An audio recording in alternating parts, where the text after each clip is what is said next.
What's popping, everybody?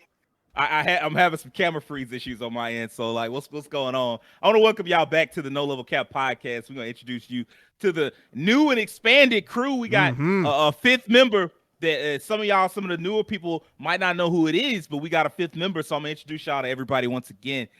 We've got the collector of collectors and Twitch streamer extraordinaire, Will Coleman. What's popping, Will? How y'all brothers and sisters doing tonight? I'm chilling right now. I'm relaxing. I'm full. I'm ready to talk a little bit about everything we got going on tonight. So let's get into it. Everybody had some thoughts and some ideas about this week's topic, and I know Will definitely had some because he was he was eagerly looking up some info on like what was going on and shit. So I'm happy. I'm excited to see what he got to say. Next up, we got the Black Daredevil and the best actor in Austin, Texas, Terrence Flowers. What's going on, Terrence? Hey man, I'm gonna be real. I haven't been doing too much acting, so somebody's gonna come and take that title of best actor in Austin. But I mean, that's why you the Black Daredevil. So like, if they try to take it, you like shove them into a hallway and then you throw a microwave at their face. Well, damn. Problem solved. Black Daredevil. There you go. No, but everything is all good on my end. It's actually a bit cold in Austin right now, so that's why I got the jacket on right now. But yeah, everything's all good on my end. Shit, it's cold everywhere. Well, I won't say everywhere, but it's definitely cold up here in Nashville. So I mean, I understand where you're coming from. Next up, we got the living cartoon and the man with the golden voice, Rakeem Beck. What's going on, Rakeem? Man, it's another day, another dollar, and I gotta say, it seems like we have our family back together from the very first episode. Mm-hmm. So I am excited tonight to have this band of brothers speak on these topics and give you guys the entertainment that you deserve. I promise Rakeem be coming on with such a professional voice, and I be wanting to give the top DJ spot to him, but then he'll say some like some cartoon stuff or like he'll mispronounce a word, and I'll be like, all right, look. Skid that diddly dee. Give it back. The Looney Tunes sound effects. I'll be like, all right, give it back. Lastly, if you hadn't seen him, he hadn't been here since the episode 2, I believe, or episode 1. It get a little fuzzy because I think we had a episode 1 problem. But nonetheless, we've got the best barber in my personal apartment, the master of gains, Mr. One Punch Man, Devin Butts. What's going on, Devin? Don DeMarco. Man, I'm so glad to be back, man. It's been a long hiatus. I had to go to the Hyperbolic Time Chambers. You see, I got my Ascended Super Saiyan 2 swag on, man. Just glad to be back with the boys. Talk about some topics. I've been watching the episodes, watching these guys do their thing, man. They've been killing it. Sage, one of the best mediators I've ever seen on YouTube with this podcasting thing. Everybody got their personalities. We got Terrence out here lifting all the weights in the streets and acting like anybody try to take an acting job, he punch him in the mouth. So it's been really enjoyable watching these guys. And I'm back for such a good episode. What other better episode to come back when the Game Awards is right around the corner? So, I'm ready to see Jack 4 get announced. So that's all I got to say. Let's get into this, man. All right, so a couple of things before we get too far into it. I do want to talk about I guess the first thing I want to say is the last couple of weeks we've been having some great views. We have 50 subscribers, so I'm pretty excited about that. We've been hitting like 100 views pretty consistently. I want to thank everybody that's watching us. I don't care who it is. I don't care. Like, put the podcast in front of everybody face that you know. Everybody. Your mama, your grandmama, your sister, your little cousin. He 5 years old. He shouldn't be hearing us cussing. Fuck that. He gonna hear it anyway. He might as well find it out from us. All right. We the uncles that he can trust. All right, we the good uncles. You got bad uncles out there. We the good ones you can trust. Hey. So put it in front of everybody that you know. Your coworkers, your boss. Your boss is a nice guy. I promise. He'll be a nice guy if he listen to us. You might even get a raise. Hell, you don't know. So like, put it in front of everybody. Now, of course y'all know this is the No Level Cap podcast. We go live every Monday morning. We be live on YouTube. We be live on Spotify. We put up bite-sized clips of our podcast on TikTok. We everywhere you need us to be. We everywhere. Come fuck with us. Now, one last thing I want to do. We got a little bit of an announcement to make. The Game Awards, December 8th. We will be live reacting to it on YouTube. And I want everybody to join us there. Yeah. We us, all 5 of us. Live react to it on YouTube. And hopefully y'all will be able to join us there. We'll be talking about the awards, the announcements, what will be there, what we think. Right now, we're about to get into what will be there and what won't be there. But while we're there, we're gonna be talking about all the foolishness that's gonna show up, Mr. Schick and all them other the weirdo things that they always the random concert that's got nothing to do with video games. We're gonna be talking about all of it. And I want y'all to be there, and I want y'all to see us. I want y'all. They say put your hands on the screen; it make you get more views. I don't know if that's true, but I'll just go ahead and put my hands on the screen for a second. But I want y'all up in that bitch. All right. Now, finger. But before we get into the actual game awards and live streaming, let's talk about the show itself because they did put the nominees up there. So let's get going. The first game, and then we're gonna work backwards because like if you go to the page, it starts with the game of the year, and I'm like, you don't start with the main course, so we gonna work backwards. The first game the first award I want to talk about is like the most anticipated game. It's supposed to be, recognizing an announced game that has demonstrably illustrated potential to push the gaming medium forward, which is a bullshit description because they talking about pushing shit forward. And first off, it's mostly old IPs, and what ain't old IPs is like sequels. So, I mean, like that's what's pushing the industry forward. We got a problem. Nonetheless, let's go over it. The nominees are Legend of Zelda: Tears of the Kingdom, Starfield, Resident Evil 4 Remake, Hogwarts Legacy, Final Fantasy 16. Rakeem, who's winning? Honestly, for anticipation, objectively, I'm thinking actually Hogwarts Legacy. Specifically only because there's such a strong connection to the IP from people's childhoods. Not that it's my personal favorite. My personal one would be Final Fantasy 16. Right, by far. By far, Final Fantasy 16 for me. Yeah, I mean, yeah, but, I'm with you. But like, oh man, I hope it's not that. Yeah. Devin, what do you think, man? Of the five, because we had a whole argument before the show about Dead Space and Resident Evil, and you was like, why is Dead Space there? And I was like, because Resident Evil there, and you was like, Dead Space is a better game than Resident Evil. He said it, I didn't. Don't come after me. But which one do you think should be the winner? Looking at this list, first I'm gonna say Hogwarts should even be on here. Let's get that straightforward. Facts. But then again, I mean, there's a big Harry Potter fan base, so I guess those people are looking forward to it. But I'm gonna have to say it's between RU4 and Starfield, because I know Starfield has been this legend and myth of a game that everybody's like, that's a good point too. Starfield coming, what's the next big thing from Bethesda? But RU4 has a special place in my heart, and so does it has a special place in a lot of other people's hearts. It's a game I'm pretty sure it has been ported 1,000 times. It's on your calculator, you can play it on toilet paper rolls. It's been put on every system under the sun. So it's like, by this time, why don't just make a remake? So I'm gonna say RU4, man. That's a good guess. I'm not against it at all. Hold on just a second. I don't know. Let me go ahead and put mine in there.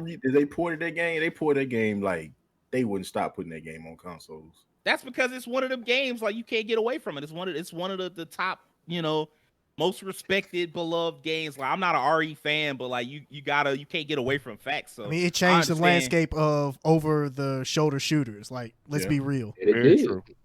Very true. I'm gonna say Zelda.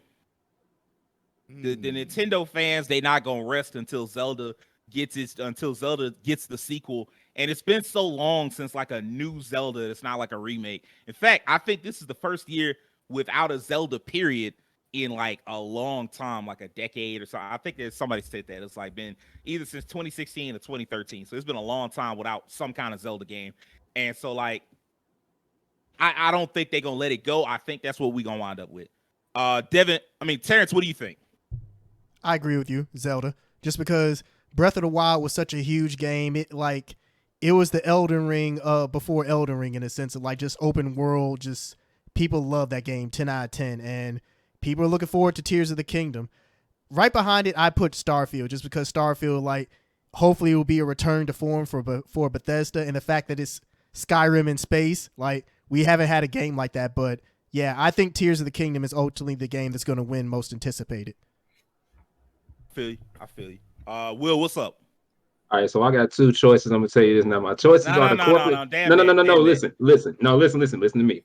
I'm giving you the corporate choice, but I'm giving you my answer after that. Okay. The corporate choice in my mind is Starfield. It's been too long. People have been waiting on it. People want to see it. People want to play it. I ain't one of them because I'm not going to get brainwashed by Todd Howard. So I'm gonna let him have it. Been But doing a lot of that over the years. But my choice is Final Fantasy 16 because I'm a fucking nerd when it comes to these JRPGs. I got them all lined up right here. I'm not turning this camera. I don't feel like it. But Yeah. I'm with Square the long way. But fuck this NFT shit they doing. If I could just beat somebody over the head, it had to be somebody up at the top. So yeah, Final Fantasy 16 is my answer. They got into NFTs long after they became relevant, so I'm not surprised by it. So having said that, I'm not putting down the Final Fantasy 16. I respect your answer, but I am just like, I'm trying to keep track of like what everybody's saying just to see who was the most right by the end of the night. So that one, Starfield is a good guess, but I just really think that they, like, Nintendo fans just not gonna let this Zelda thing go, and so that's why I put that one up there. Understandable. I respect it. Next up, best adaptation. This is a new category, recognizing outstanding creative work that faithfully and authentically adapts a video game to another entertainment medium. This is a good one. I don't know that we'll get this many good adaptations in the years coming up. I don't even know if they'll even have an opportunity to do this within 2 years. Like, I think next year, maybe with Super Mario, they might be able to find a couple, Dragon Age and a couple other things. They might be able to make it work, but most of the time, I don't think they'll be able to make it work. But this one is a strong year. The weakest thing on here is Uncharted. And the other nominees, it's Uncharted, Sonic the Hedgehog 2, The Cuphead Show, Cyberpunk Edge Runners, and Arcane League of Legends. Rakeem, which one? Man, for me, no brainer. It's gotta be Arcane. When it hit the scene, man, it felt like that was all people were talking about for like weeks. Now, to be fair, Cyberpunk Edge Runners did have a very positive reception when they came out too. But I feel like, man, there was something about Arcane League of Legends and just how they adapted those characters and made you feel that story, and the fact that it's probably gonna be continuing. And Cyberpunk Edge Runners felt like it was a one and done. It felt like it just finished the story completely. I feel like there was more meat and something more to the Arcane franchise, and people really had a high reception to that. I think Arcane's taking it, man. I could see maybe Cyberpunk as well because it's close, because it also had a really positive reception. But seeing that I have seen both of these adaptations as well, I think Arcane is taking it to the bank. I'm all in on Arcane on that one. Devin, what's up, man? What do you think? Okay, so I'm kind of along the same lines of Rakeem. I'm looking at Arcane because I didn't actually finish it, but when it came out, it did pique my interest. And I never been a big like League of Legends person, so I don't really know much about the lore or anything. But I will say this definitely wasn't a run of the mill adaptation. Like sometimes you think, oh, they're gonna make a so and so show or whatever. It's like, oh, it's gonna be kind of okay, but this looked like it was pretty solid. But I want to say something about Sonic, and it's kind of why I want to give it to Sonic, because I mean they kind of redeemed themselves with the first movie with that horrible hedgehog design, and it's like looking at like I was scared for them to make a movie because I'm like this gonna be trash, just like we first saw. But they have like translated these characters to like the big screen so well. Like Sonic looks great, the characters look great, they don't look out of place. The CG looks dope. I think I'm gonna say Sonic. I mean, of course we got a lot of Sonic fans out here.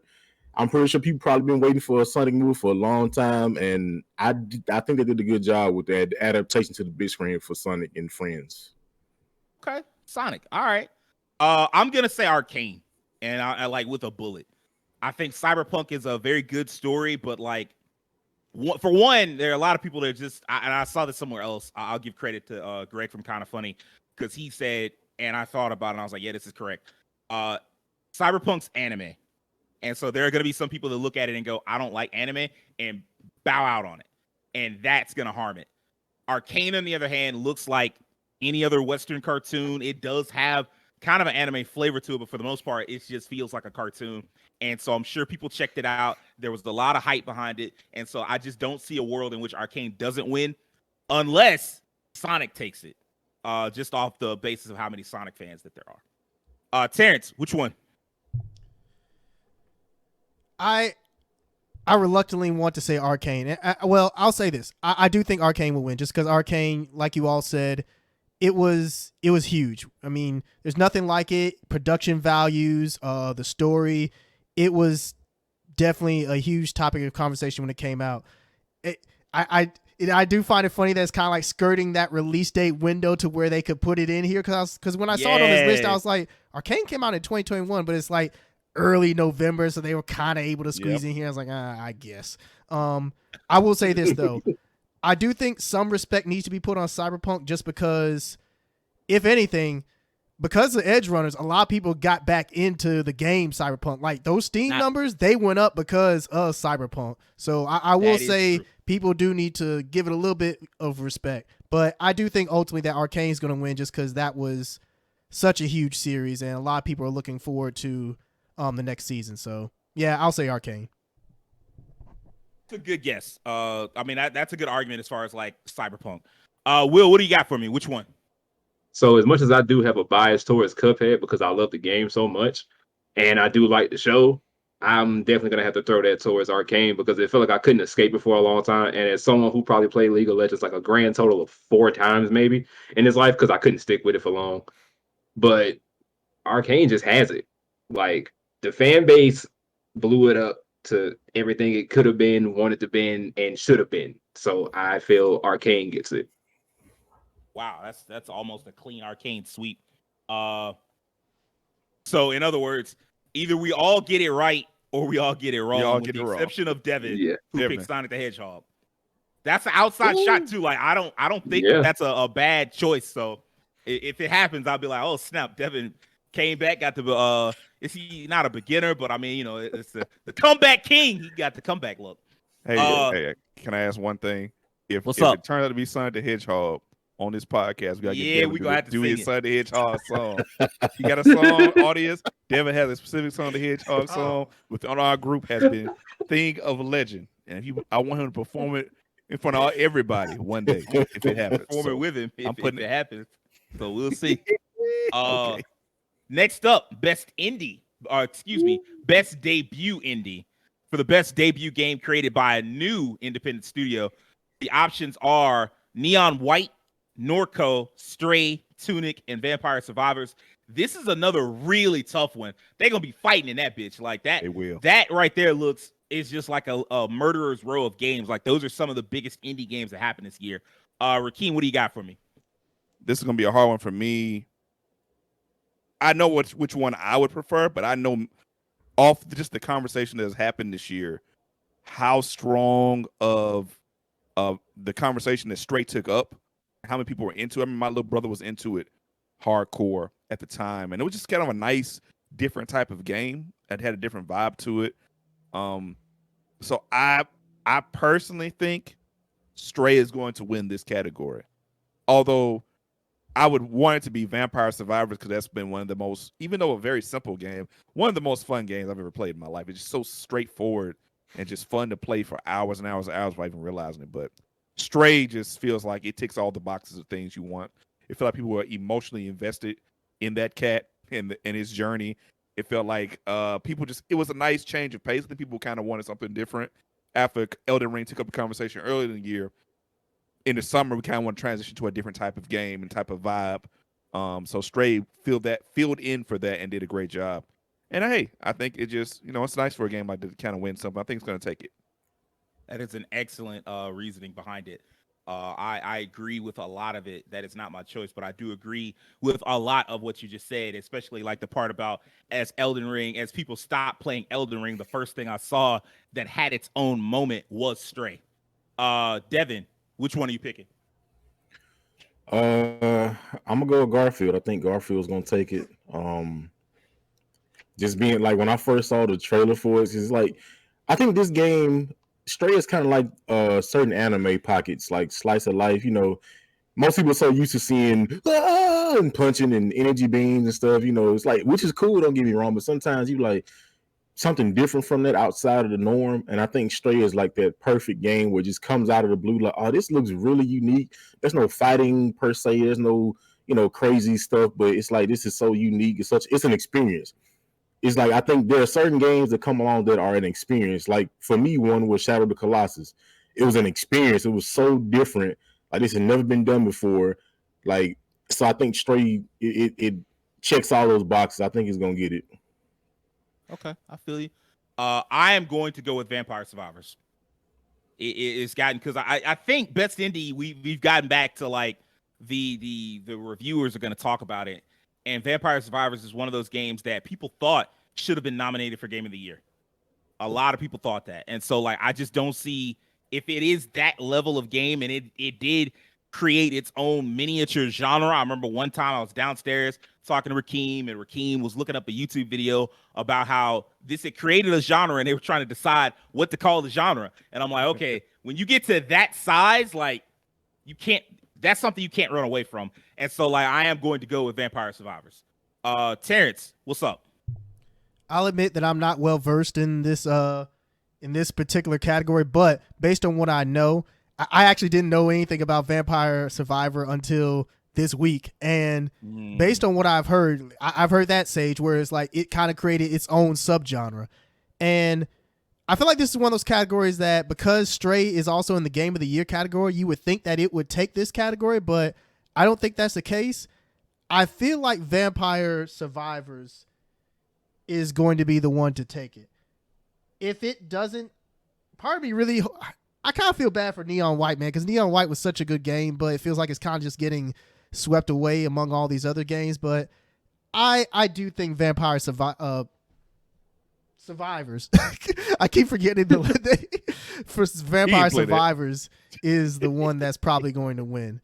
I'll put it this way: listen to everyone else here more so than me on this category because I haven't played any of these games.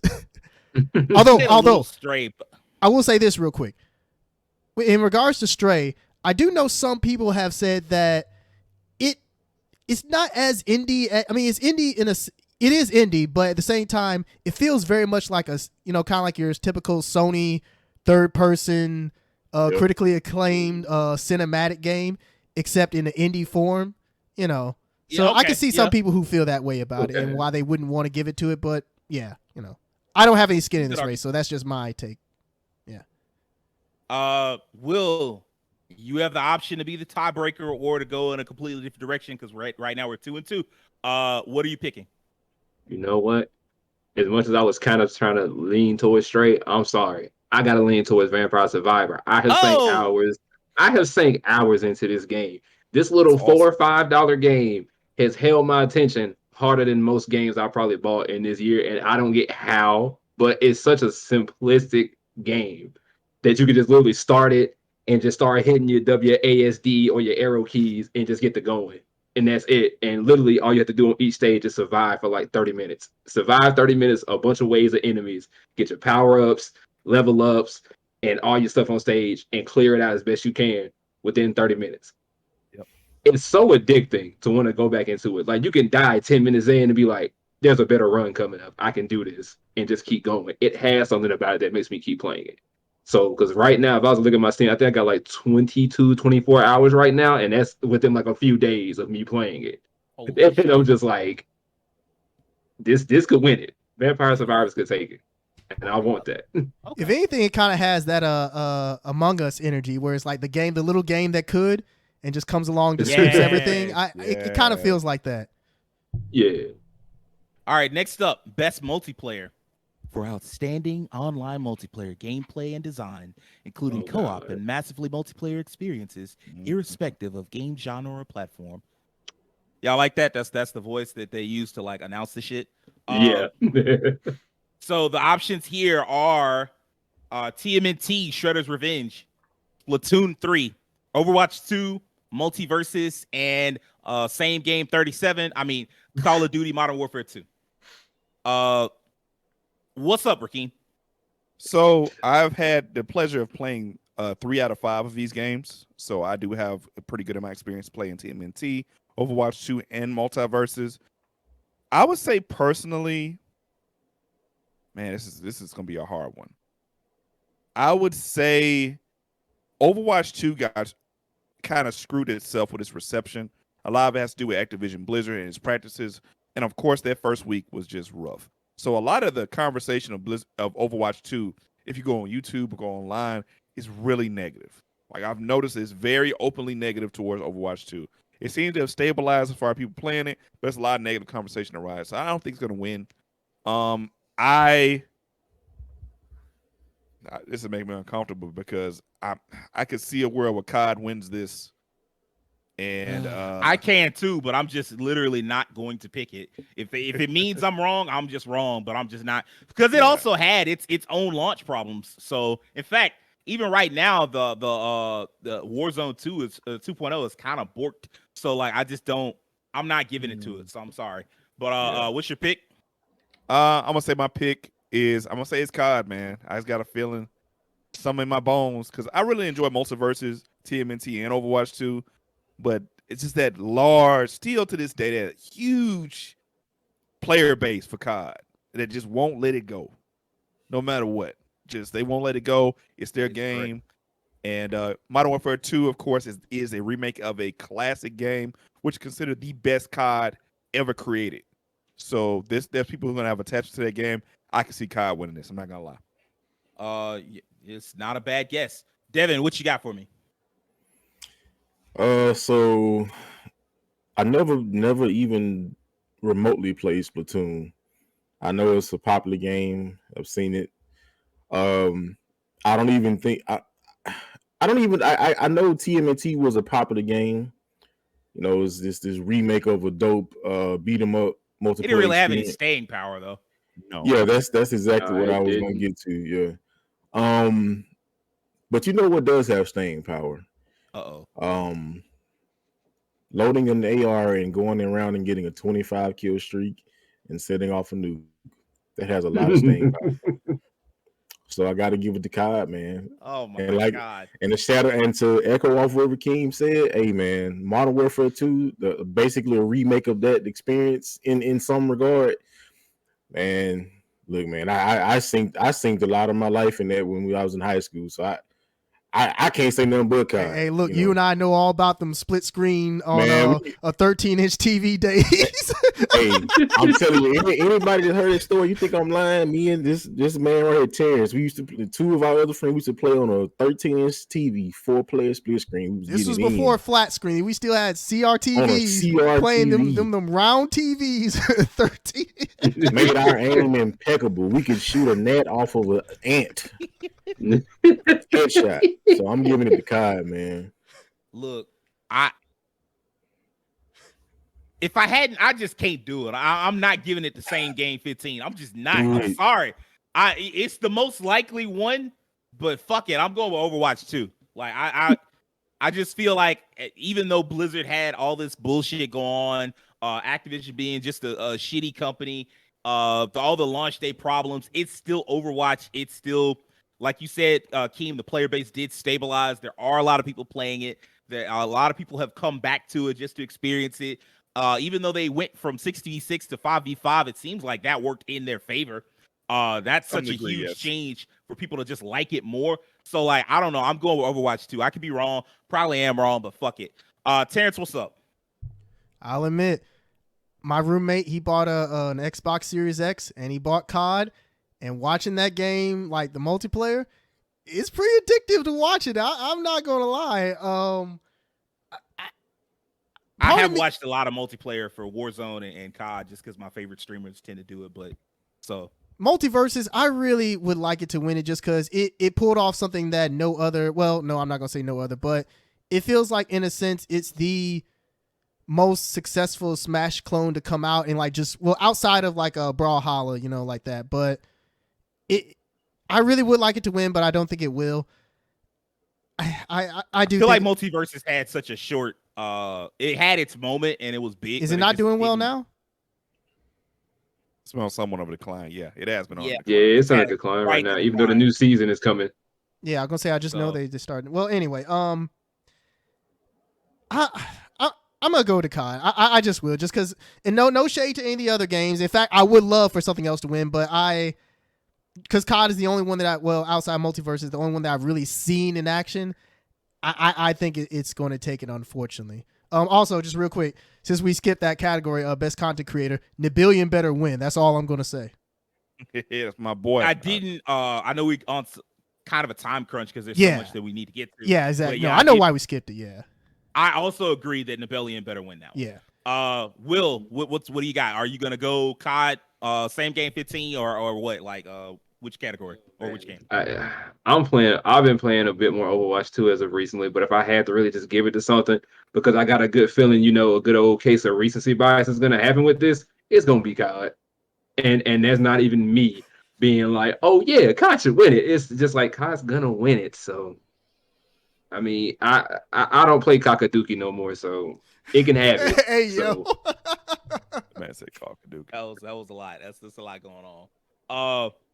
Best sports and racing game. This is definitely an award that they don't give a shit about. But I mean, we are here. So F1 2022, FIFA 2023, NBA 2K23, Gran Turismo 7, Ali World. What you got for me, Rakeem? First of all, audience, I'm tell y'all right now, this is not my genre, has never been my genre, and will never be my genre. That being said, shout out to Ali World. It's the most unique game out of this entire category, and it has its own vibe and its own gameplay loop that that isn't the same game every other year or comes out over and over again. I'm giving the Ali World just so we can have something else to shake things up. Just to get this out of the way, I agree. It's not my category, but Ali World was very creative in the game. It was a little bit of I played very little bit of it, but it was fun. Devin, what do you got for us? So looking at this list, I could care less about F1 22, 450, FIFA 23, 2K. Take them all to the trash can and close it. So only two that I would even care about is these last two. I'm gonna have to give it to Ali World. Right. I would say the corporate answer would be Gran Turismo, but I haven't played Gran Turismo in so long or really been interested. I heard they caught a little bit of fire for microtransactions and shit.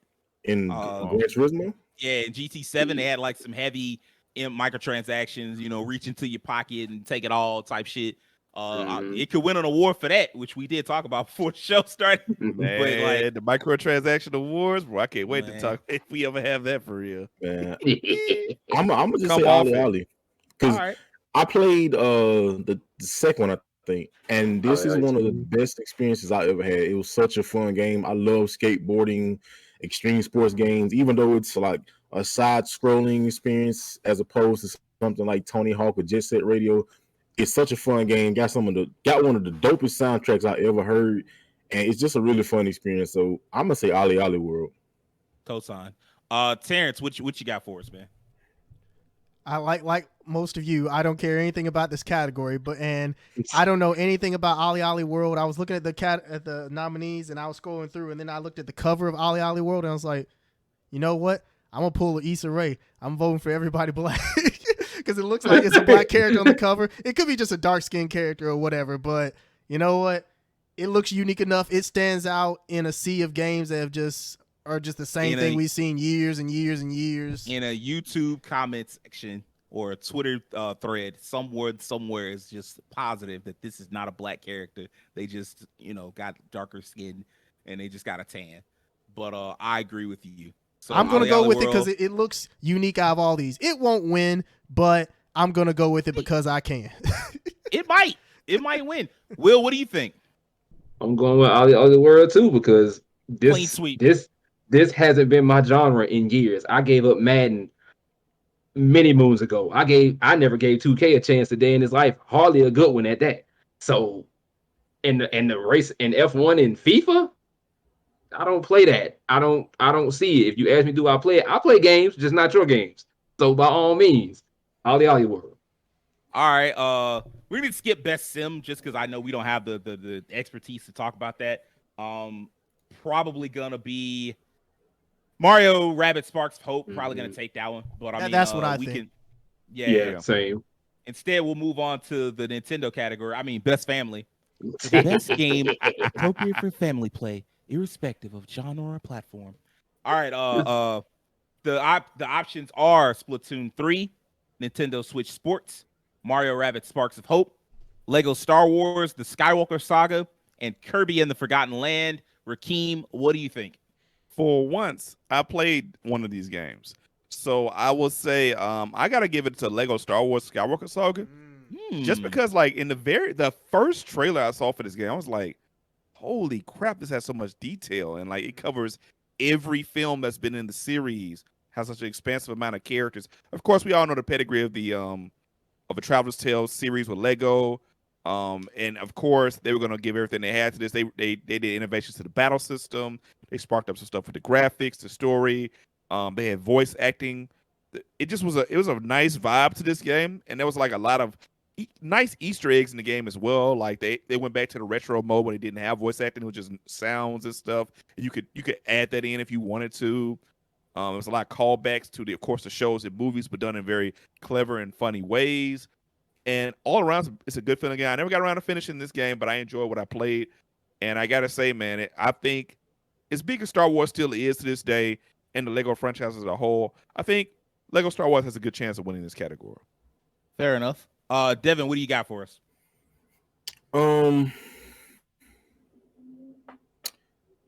Something in my brain is telling me I want to say Nintendo Switch Sports, but the reason why I say it is because I'm thinking back on Wii Sports and how much of a phenomenon that was just like this ain't that. I was gonna say this game is not I know. that. That's what I'm thinking, because I'm like, well, one, it was like it had the gimmick and the pool of the motion controls and Right. stuff. So everybody getting animated in their living room. So this is not that. So with that out of the way, I'm gonna just say Mario. If you see that little Italian dude with that M on his head, it's Mario, man. Like kids love Mario. Mario been around since 1755, going down pipes and jumping on these little Goombas. So it's like every game he makes, like how in the world you make a good game with people from a universe and you ain't even from? What a main dude from this universe. Rayman seemed like, look, bro, you stole my whole swag, my whole bar for bar, word for word. Hey. Get out. Look, man, you going don't get me started. Soldier Boy Rayman. So I'm gonna just say, I must admit, when I first saw Mario Rabbit Sparkle, I'm like, what is this garbage? I saw some gameplay. I'm like, dang, this look kind of fire. I can't even lie, like this look kind of lit. It's Mario. He just print money. He print money and making sell copies. So I'm gonna just say Mario, man. Fuck. I was gonna say Kirby and the Forgotten Lands, but Devin kind of sold me. Mario is just such a name brand, and like this is from what some people have said, this is an amazing game, and so like I could easily see a world in which that takes it, and if not through just the reviewers, the fan vote pushing it just over the line. And so like Mario Rabbit Sparks of Hope, I guess, is the one I'm gonna pick. Terrence, what's up? I actually agree with Rakeem, and I'm gonna give it to Lego Star Wars just because I remember when that game came out, it was actually a lot of people were surprised at how good it actually was, and the combat was surprisingly really in depth too. And really just good. you can't go wrong with Lego, just because I mean at the end of the day this category is for best family game, and I think Star Wars is for the whole family, well, to an extent, but yeah, and and Lego is for the whole family too. I'm gonna go with Lego Star Wars just because I think I really did like it when it came out. So I'm gonna take a shot in the dark here and say Lego. Okay. Will, you've got the final. Are you going to tie break or pick something entirely new? All right, let me say something real quick. You called this a Nintendo category, and I looked at it and I noticed, if you pay attention, 4 out of those 5 games are exclusive to the Switch, while 1 is on the Switch and other platforms. Told you it's the Nintendo category. It's been that way for a while. Yeah, but my choice going forward will probably end up being what was I gonna say? It's gonna be, I want to say Kirby and the Forgotten Land, because that game, I mean, come on. I know Kirby has had his moments. I've watched a lot of reviews of his games, and they start off really cutesy till you get to who the antagonist is, and shit kind of go a little eldritch. So it's a little weird, but But it's a good game, amazing game. You know, Kirby Automata. But it's awesome. And who doesn't love a big running pink puffball that eats up everything? So I Bro, mean, come everybody on. love Kirby. So I mean, you're right about that. And Yeah. All basically, right. I've been seeing that meme about Kirby that isn't very family friendly. So yeah. That's a good it's point. basically Nintendo's version of Majin Buu. True. Very true. I want to say one thing also that I don't know how maybe people might feel because this was a little weird when I saw the Mario game. I'm like, dang, Mario, he's like, look, I've been doing this for too long. I'm too old. My knees getting bad. I can't keep jumping on these enemies. I'm pull out these 2 double tracer pistols, Yeah. and it's finna get lit. So that's the only thing parents might like. My goodness, Mario has guns now. I can't buy this for Hey, much. look, everybody in They Fortnite Nintendo got guns. guns, so you know what? Mario can have them too. Good point. Fair point. Fair point. All right, now look, Next. I'm the only one who I only kind of care about this because it's just dumb. But like, I want y'all to remember as we take on this category, we have a time limit. All right. Oh yeah. Understood. Okay. The next one up is best fighting game. For the best game designed primarily around head-to-head combat. The nominees are DNF Duel, JoJo's Bizarre Adventure All-Star Battle R, The King of Fighters 15, Multiverses, and Rumbleverse. Sifu. All right, Rakeem, who's going to win, and do you have any thoughts? I have thoughts. Real quick. Audience out there, for those who play fighting games, for those who don't, this is a very strange inclusion of Sifu into this game. It's a slap in the face. Just say it. It's a slap in the face to people who enjoy fighting games, especially in such a niche genre. And it is weird because people who think off the top, oh, he's fighting people, but no, it's fighting games to us is more of a direct one-on-one competition style fighting games that we know, like Street Fighter, Mortal Kombat. That subgenre has been around for decades. And Sifu is more of a traditional beat 'em up style action game with roguelike elements. It's more of a roguelike than a fighting game. And I just don't like its inclusion here. I kind of get what they were going for, but no. And ironically, because of its inclusion here, I think it's going to freaking win, which is also kind of like weird because it's so popular. It's so and fighting popular. games are just niche. Fighting games are a niche category, and Sifu was huge. Everyone's talking about that game. The only thing that saves it is that this is not popularity only. 10% can put you over. I think the fan vote is literally only 10% of the vote. Everything else, the other 90% is actual reviewers and people with like opinions in the games media. And so I think there are plenty of fighting game fans within the gaming universe, and they probably would be like, nah, not Sifu. So that might save it.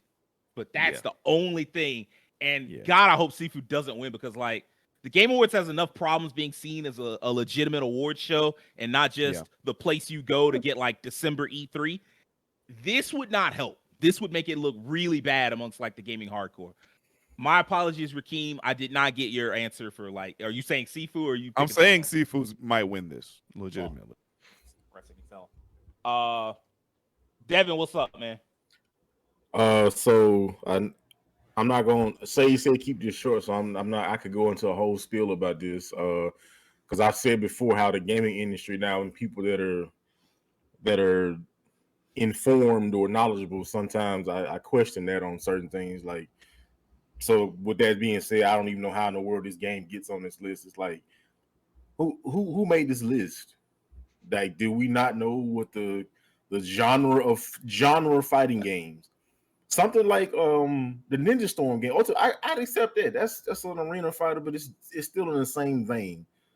So anyway, but honestly, if people make the right decision of what should win it, it should be DNF Duel. This game translated from a MMO side scroller game that was long. I ain't gonna say long lost because it's still around, but it's like nobody ever expected it. And they translated it so perfectly well into a fighting game setting. Visual is outstanding. To me, the game looks even better than Strive. The game is solid. So I'm gonna say DNF Duel. I mean, King of Fighters is cool, but it's like King of Fighters been around for a while. Yeah, the game was solid. They kind of redeemed themselves because at one point it was looking a little rough, but I'm gonna say DNF Duel. Fair. I'm gonna be really quick, mostly because I'm not a fighting game guy, but I do have this small thought. Sifu had no business being there, and I think Rumble, like a long time ago, I had this thought of like how fighting games are kind of stale. They don't take a lot of experiments with like the genre. The only things that they do change are like things that only like hardcore fans would notice. And I was like, why don't you have like wider open spaces to fight in? Why don't you have ways to heal and like give yourself like a comeback and shit like that? And I remember putting that up as a thread somewhere, and people was like, a lot of fighting game fans was like, no, fuck that. We don't want none of that bullshit. And I was like, damn, that sucks, because like y'all just like stuck in the same mud. And then Rumbleverse came out and did all the things that I was like, yeah, fighting games should maybe try to do that.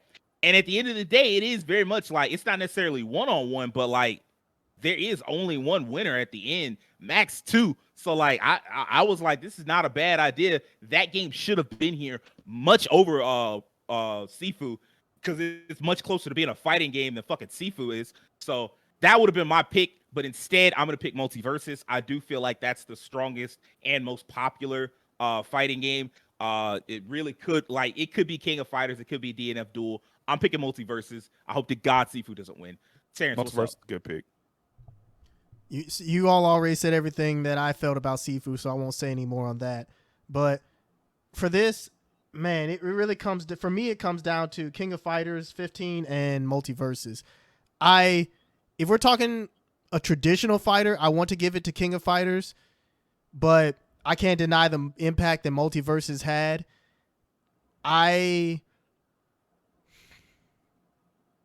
You know what? I'm going to go Multiversus just because, I mean, a game like that was just so many great IPs in it, and it actually worked. We didn't, let's be honest, when Multiversus were revealed, a lot of us were very skeptical of it and think like, nah, there's no way this is going to work. Another Smash clone? Yeah, get out of here. And they pulled it off. They pulled it off. So I'm going to give it to Multiversus. Okay. We'll this is actually pretty varied. Like nobody's, like me and Terrence are the only ones that picked one category. What way are you leaning? As I cradle my fight stick ever so gently, I lean towards the King of Fighters 15. Simply because, coming from someone who has played a lot of their games, and especially coming from playing 14, I see that SNK is a company that learns from their mistakes.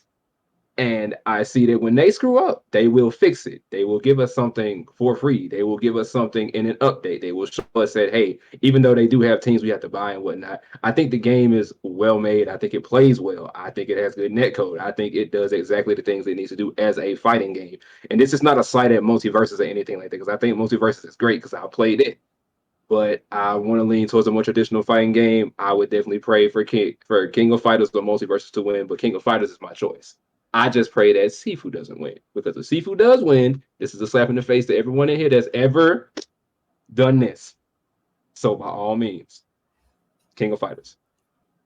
I want to say real quick. What's up? I want to say real quick. So let's everybody get ready for next year when Zelda comes out. It's going to be nominated for best fighting game. I'm surprised God of War's not on the list for best fighting game either. I mean, you kind of do the same thing. It's like fighting people in the games. You fight, right? You fight people.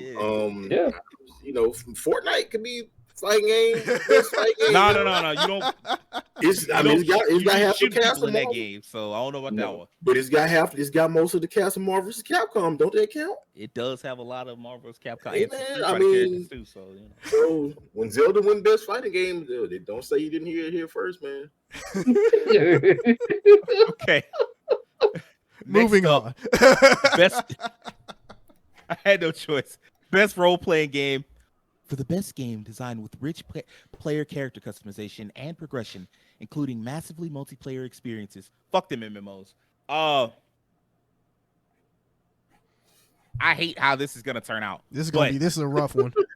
Yeah, this is. It's Nominees: Elden Ring, Live Alive, Pokemon Legends Arceus, Triangle Strategy, and Xenoblade Chronicles 3. Rakeem, what's your choice?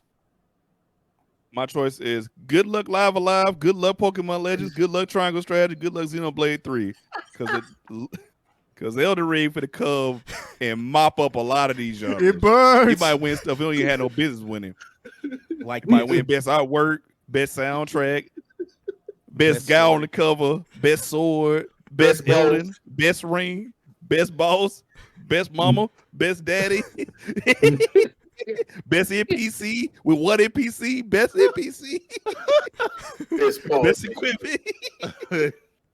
But yeah, I cannot bet against Elden Ring. Everyone who knows, I've talked about this before. That game took up 3 months of my life. I could not put it down. I loved every moment of it. I will at some point go back and play it again. I know it. So I can't bet against Elden Ring. However, I mean, I'm my choice is Elden Ring. However, I do think sometimes in genres there is a chance for like one game to kind of steal it because some games end up being game of the year, and another game in the genre will come and steal it. The dark horse might be Xenoblade 3. Just putting it out there, but I'm choosing Elden Ring. Devin, what's your pick? So, out of this list, I've only had experience with one directly and then indirectly by playing other games in that genre, Souls games. And people on this panel know how I feel about my Souls games, man. That Bloodborne changed my life, man, for the better, man. I died 25 times within the first 10 minutes, and I was never the same, man. So, I died 25 times in the first 10 minutes. That game going in the trash can. I mean, not only did I die 25 times in the first 10 minutes, I got 25 hours in, lightning struck and deleted my save data, and I started right back over and was a happy camper, man. I threw my console out the window. So I got to give it to and punch King Kutaragi in the mouth. I got to give it to Elden Ring, man. Just how ambitious they were, like this being the first like Souls game to be like open world kind of like. Well, I don't have to go do this first. I can just go out here and fight this bear. I can punch this skeleton in the mouth. Like I did all those things. Yeah, and it's like I think people were kind of skeptical first. How's this gonna work with a Souls game? And it worked, translated perfectly.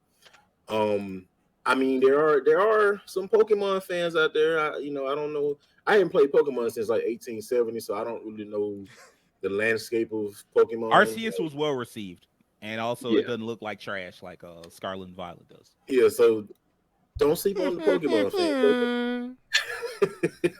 The fact that Pokemon been around for so long and still going so strong, that's a testament in itself to the game's popularity. Every time a game comes out, people are like, man, we want to see this new Pokemon, especially when they started doing console Pokemon games. That's what I was looking for a long time. Like, okay, the handheld is cool, but I want to see how this translates into an actual console setting. But like Rakeem said, good luck Live Alive, good luck Pokemon Legends, good luck Triangle Strategy, good luck Xenoblade, Elden Ring. Xenoblade don't need no goddamn luck. All right, I'm tired of this shit. All right, ain't trying to hit this. Look, Xenoblade is the game. Like I'm putting Xenoblade Chronicles 3. I'm pretty confident about this. You say what? You said Xenoblade is the game. Then I finish your sentence. That's gonna lose to Elden Ring. It might win. I think it's a dark. I think it win. I'd be legitimately annoyed, not pissed, because I'm gonna like process this by the time the live we do the live reacts. But I'd be pretty annoyed because it's definitely not as good of a like. I'm sorry, it's just not on the same level role playing wise. Like it's just Xenoblade Chronicles it's been a story for Nintendo, for Monolith Soft, like the struggle it was to get Xenoblade Chronicles 1 over here. Xenoblade Chronicles 2 was like launch day or launch year exclusive for Nintendo. It was a great game, but the fan service and the gacha elements held it back. And Xenoblade Chronicles 3 is the first time they've just figured it all out. It already had the built-in fan base.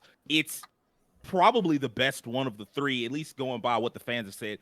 I'm halfway through 2, on my way to 3. Super excited to play 3, but I've seen nothing bad about it. It's got such high ratings, and it did make it into you know what. We'll get into that later, but like I just feel like Elden Ring is going to take a lot of ones, but I feel like this is going to be its toughest fight here because Xenoblade Chronicles 3 was just so beloved and has such a hardcore fan base. And some people may even like think about it like, well, where's the story? Because role-playing games typically have like really strong stories. And yeah, Elden Ring has a narrative, but I mean like not the kind that people are going to be looking for. So, Terrence, what's your choice? I'm going to be real. This sucks for Xenoblade because in any other time where a game like Elden Ring didn't come out, it would win. But we cannot deny that Elden Ring was the gaming zeitgeist of this year. It just was. It is what it is. Just pause I didn't for a even play second. Elden Ring. Huh? Pause for a second. What up? I was like trying to type in Elden Ring as your guess. Uh-huh. I like looked down and I wasn't paying attention all the way, and I looked back up and I typed in Elden wrong. Elden wrong. No, but Elden Ring was the gaming zeitgeist of this year more than anything else, and I think it'll win. But I will just say I pretty much agree with Rakeem that Xenoblade is the dark horse, and in any other year where Elden Ring didn't come out, Xenoblade would win. But unfortunately, this isn't that year, so I give it to Elden Ring. But if Xenoblade 3 does win, I wouldn't be mad at it at all. In fact, I hope that it does win. So yeah, I'm gonna be minorly annoyed when it doesn't win. It should win, but whatever. Will, what's up? What's your guess? Look, on that list, I own 4 out of the 5 on that list. Nice, my boy. I didn't play Pokemon, but I'm gonna give my respects to Elden Ring because the way it came out and just kind of ran the gamut and just said, "Yeah, this is my time. You gonna play me? You gonna buy me? Yeah, I have it. It's gonna probably get the win. But we ain't here to talk about what it's gonna get. I'm here to talk about this. This right here. I put time into this. Shout it I out. put time into Triangle this. strategy enthusiast Will Coleman.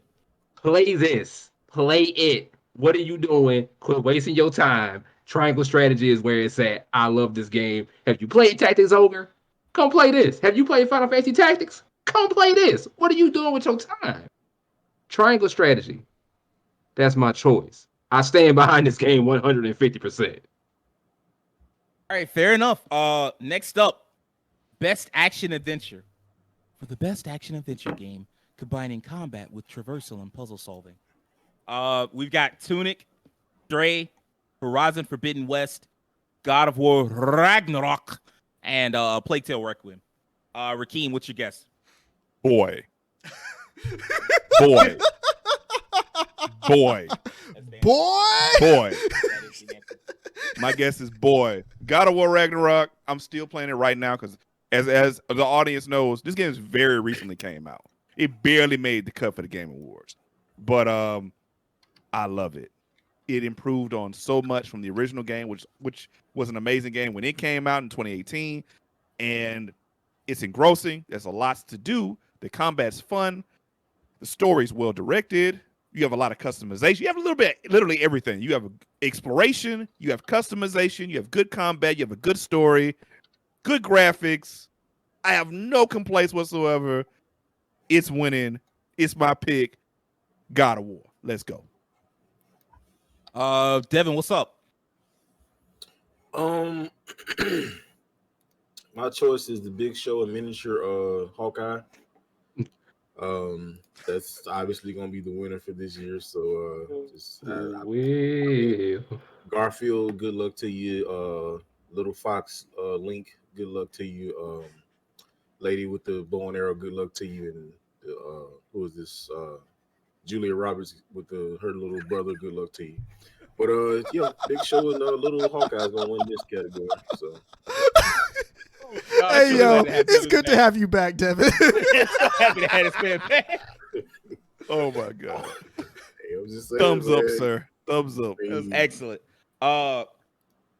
It's Dad of War or Dad of Boy. It's that, like let's not even, like should other games probably have a better shot? Yeah, but it's Dad of Boy. So let's just wrap it on up. Terrence, what's up? God of War Ragnarok. I mean, this is a no-brainer. This is one of those categories where it's like, come on, son. It's God of War. Yep. Come on, son. Will, what's up? God of War Ragnarok. Case closed. There we go. Next up, best action game.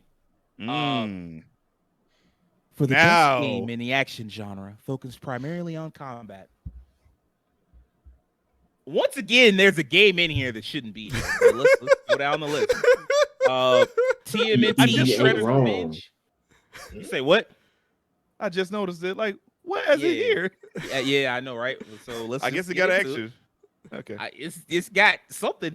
TMNT Shredder's Revenge, Sifu, Neon White, Same Game 15, Call of Duty Modern Warfare 2, and Bayonetta 3. Rakeem, what do you got for me? For literally the antithesis of how I felt about the fighting game genre, I feel Sifu is the encapsulation of this genre. Absolutely. It's winning this shit. I have zero doubt. I would have thought it was Bayonetta 3, but I don't know. From what I've seen in Bayonetta 3, it hasn't been overwhelmingly positive. As much as of course, there was some controversy going into before the release with the voice actor thing. Yeah, but then the game came out and people saw the ending and they were like, "Wait a minute, what is this?" Yeah, there's some stuff with the ending. I'm not gonna get into all that because I don't know all the details. But man, I think Sifu taking this. This is what Sifu should be in. This is what Sifu should win. It encapsulates that. It brought the action this year. People loved it. I think Sifu's taking it. I like it. I like it. It makes sense. Why what was going on with the fighting games? I don't know. They figured it out in this one though. So good job. I don't know why COD's here. It's just there because it's COD. They might pay to be here. I don't even know. Somewhere they might have paid it. But Devin, what's your guess? Pick Sifu. So I'm gonna play devil's advocate here a little bit, like sheep. I think COD belongs in this category. If you look at the single players campaign of COD, it's some of the most action you're gonna ever see in your life. You literally playing a Michael Bay movie. Now I know action is usually like God of War, Devil May Cry. I get it, but Devin, when somebody say action game, you know what they looking for. HANDS, hands. That's what they looking for. They ain't looking for guns. Hey man, I mean your hands are on the gun. She got guns on her feet. He holding the gun right there. I see 3 folks with guns, man. I see 3 individuals with guns. But I mean, think about it though. There's no shooter category, so it's like, where else would COD go? Why is there no shooter? Into the trash where it belongs. Never mind. That's weird. There's no shooter category. Usually is a shooter category. Like I said, that many shooters this year. Yeah, I guess, but I'm gonna say Sifu. Sifu was definitely an interesting game. I didn't play it personally, but I did watch a lot of it, and it was a very refreshing experience. The combat looks really solid. It looks very responsive. You can do some cool stuff. I mean, some of the set pieces, the vibe, the environments, it's really like you get kind of playing like a martial arts movie as you just get older. It's like, so I think Sifu got it. I mean, at first it was like, okay, I don't know how this is gonna work out. You dying and getting older, but the whole premise, the combat, it just looked dope. Look, I'm not gonna hold you. I played it. It kicked my ass. They put in difficulty measures, so I'm gonna come back to it. I'm gonna beat it. I'm super excited to go back to it. The answer is Sifu. Terrence, what's up? I'll give it to Sifu just because I this is a category that I actually want Sifu to win, so it should. And well, hang on, I gotta open my phone again. The other games, I mean, they're fine. Yeah, like you all said with Bayonetta 3, I think if Bayonetta 3 had turned out the way that people wanted to, I think it would win. But in this particular case, I think Sifu is going to be the one to take it. I just do. Agreed. Will, you the last one up. What's up? See, Sifu takes that clean. Not even gonna hold you like that. Like, I wish TMNT had a little bit more staying power because that game is fun. I'm not even gonna lie to you, it's really fun. I love all the little references in the sprite work and whatnot you can see in characters. But Sifu takes it. Sifu takes it hands down. Can we agree to skip best VR since none of us have a VR? Yeah, we can definitely do that. Yeah. I'll just say that Moss, I think Among Us. deserves... Oh, I was gonna say Among Us VR is gonna take it because that game. Among Us is probably going to win. Yeah. But I feel like Moss deserves a shout out because it feels Yeah. like the kind of game that's doing something with VR that's interesting. I can agree with that. Right. Yeah, I can see that. I don't want to do best community support. Are we skipping innovation and accessibility? I would have to do research on what the accessibility options. You know were. what? I do know. Fair. That's fair. Yeah. Fair. So we're not gonna do it. We got to do this one. I'm sorry. I know some of y'all may have some interesting feelings about it, but we got to do it. Best mobile game. For the best game playable on a mobile device. The options are Tower of Fantasy, Marvel Snap, Genshin Impact, Diablo Immortal, and Apex Legends Mobile. Rakeem, what's your guess? My guess is probably going to be, you know what? Just because it's doing something a little different from literally everything else on this category, I'm gonna go with Marvel Snap. Genshin Impact, of course, has been kind of a zeitgeist of mobile gaming for like what 2 years now. I'm not gonna lie to you, it changed game because like when it came out, it made mobile games, even gacha games, have to step up the kind of content they put into mobile games, graphics, gameplay, everything. They just have to change it up. In fact, Tower of Fantasy wouldn't even exist without Genshin. It took inspiration from Genshin directly. So I would put Genshin, but like I see a lot of people were turned off by Genshin because of the gacha elements of it. And I feel like Marvel Snap kind of was a surprise where although it came into the card genre, which, you know, is kind of a tough genre to get into, it did it in a way that was innovative and different, and it caught on and seemed to be pretty still here, but having a pretty good run so far. And I just kind of enjoyed playing it. And I was like, wow, this is just unique. It's just different. It's just fun.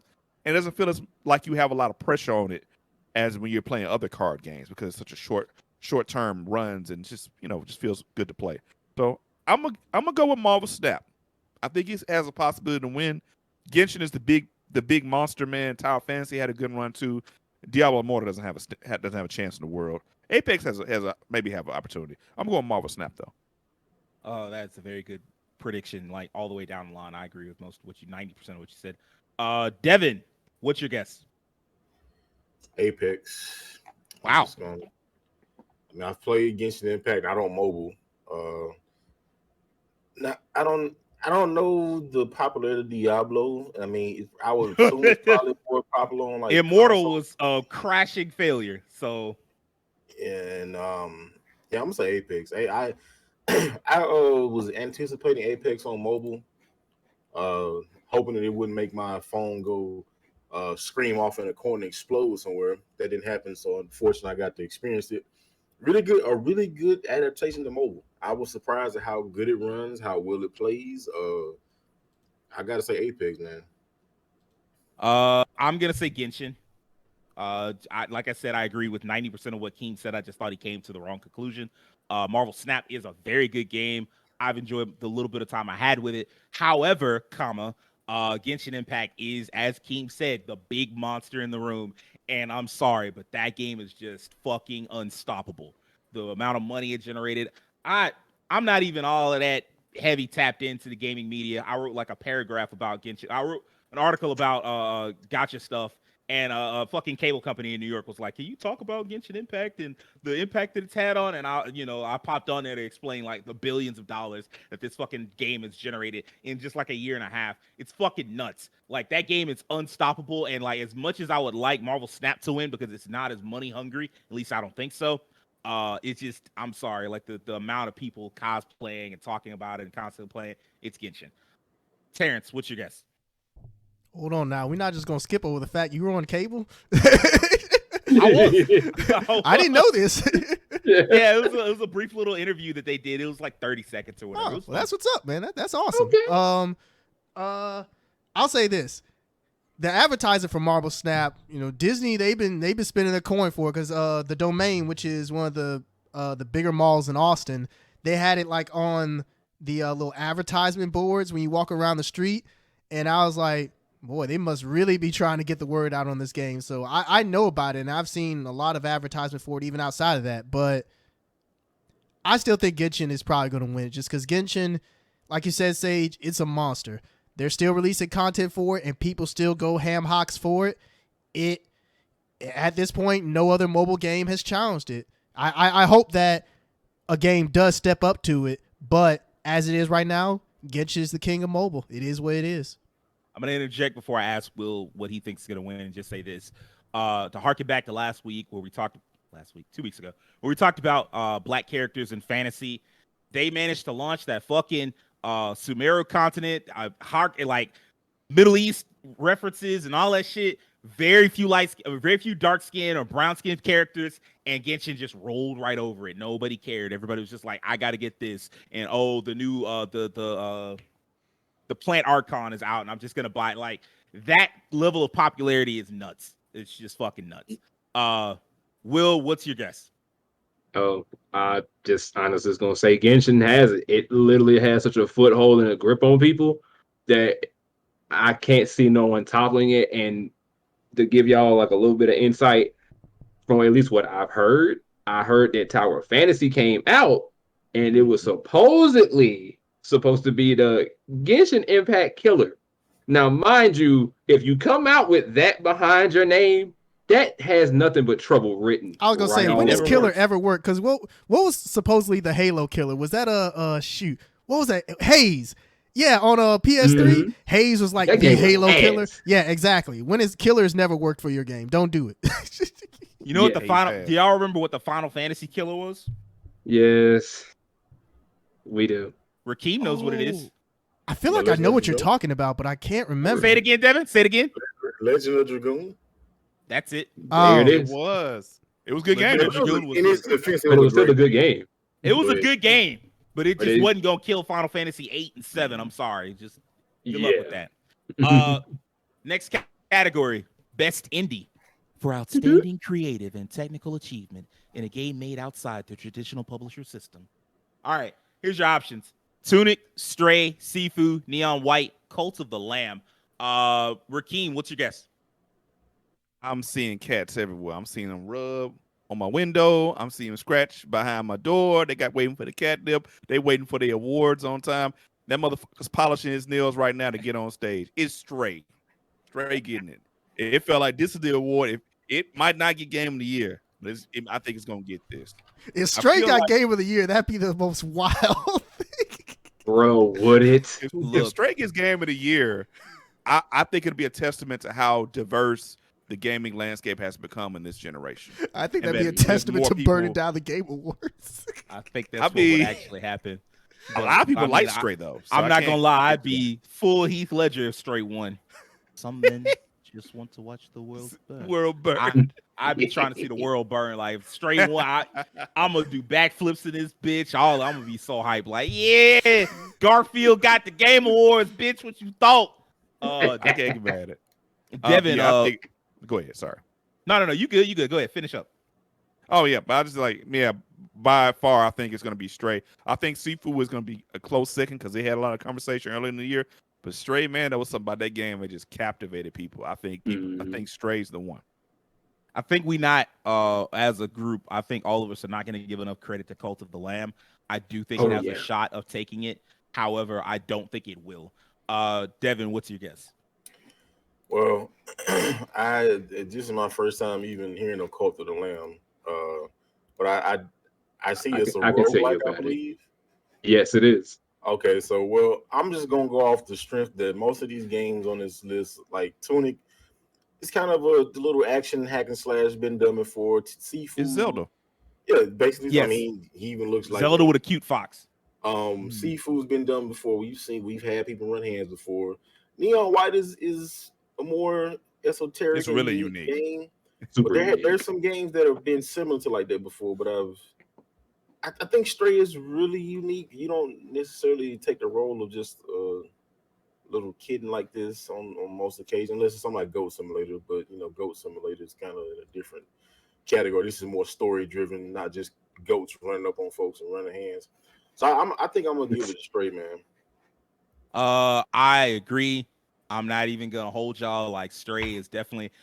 Like I said, I think Cult of the Lamb has an outside shot. In fact, I'm not gonna lie. Best Indie is also another one of them categories where I'm like, holy fuck, they gonna be fighting in that bitch because it's just such a like everything on that list had a moment, with the exception of Tunic. I think Tunic is gonna get overlooked, but the other four, I remember for a while I would hop on and just see people streaming and just be Cult of the Lamb. I thought it was a little bit creepy, so I just didn't bother with it. But like, It is creepy. people was It is a fucking little with creepy it heavy, sometimes. so. It's called a Cult of the Lamb. It's intended to be that Literally. way. It is intended to be weird and creepy, and that it was. So I'm And not plus- mad at it. I'm glad it had its moment in the sun, Mhm. but I don't think its moment will be December 8th. So I'm going with Stray. Terrence, what's your guess? I actually am going to agree with what Maximilian Dude said about this category. he thinks that Cult of the Lamb should win, and I think it should too, just because it's the most indie ass game on here. Like, of all these games, it's the one that's truly something that deserves the indie title.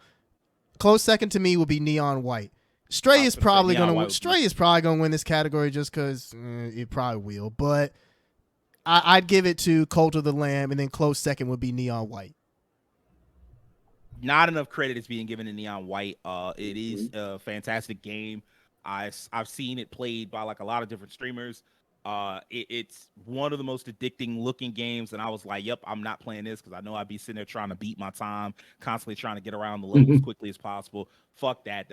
I've got enough games to play. Damn it. So I do think it's not going to get the credit that it should get this time of year, but it is a great game.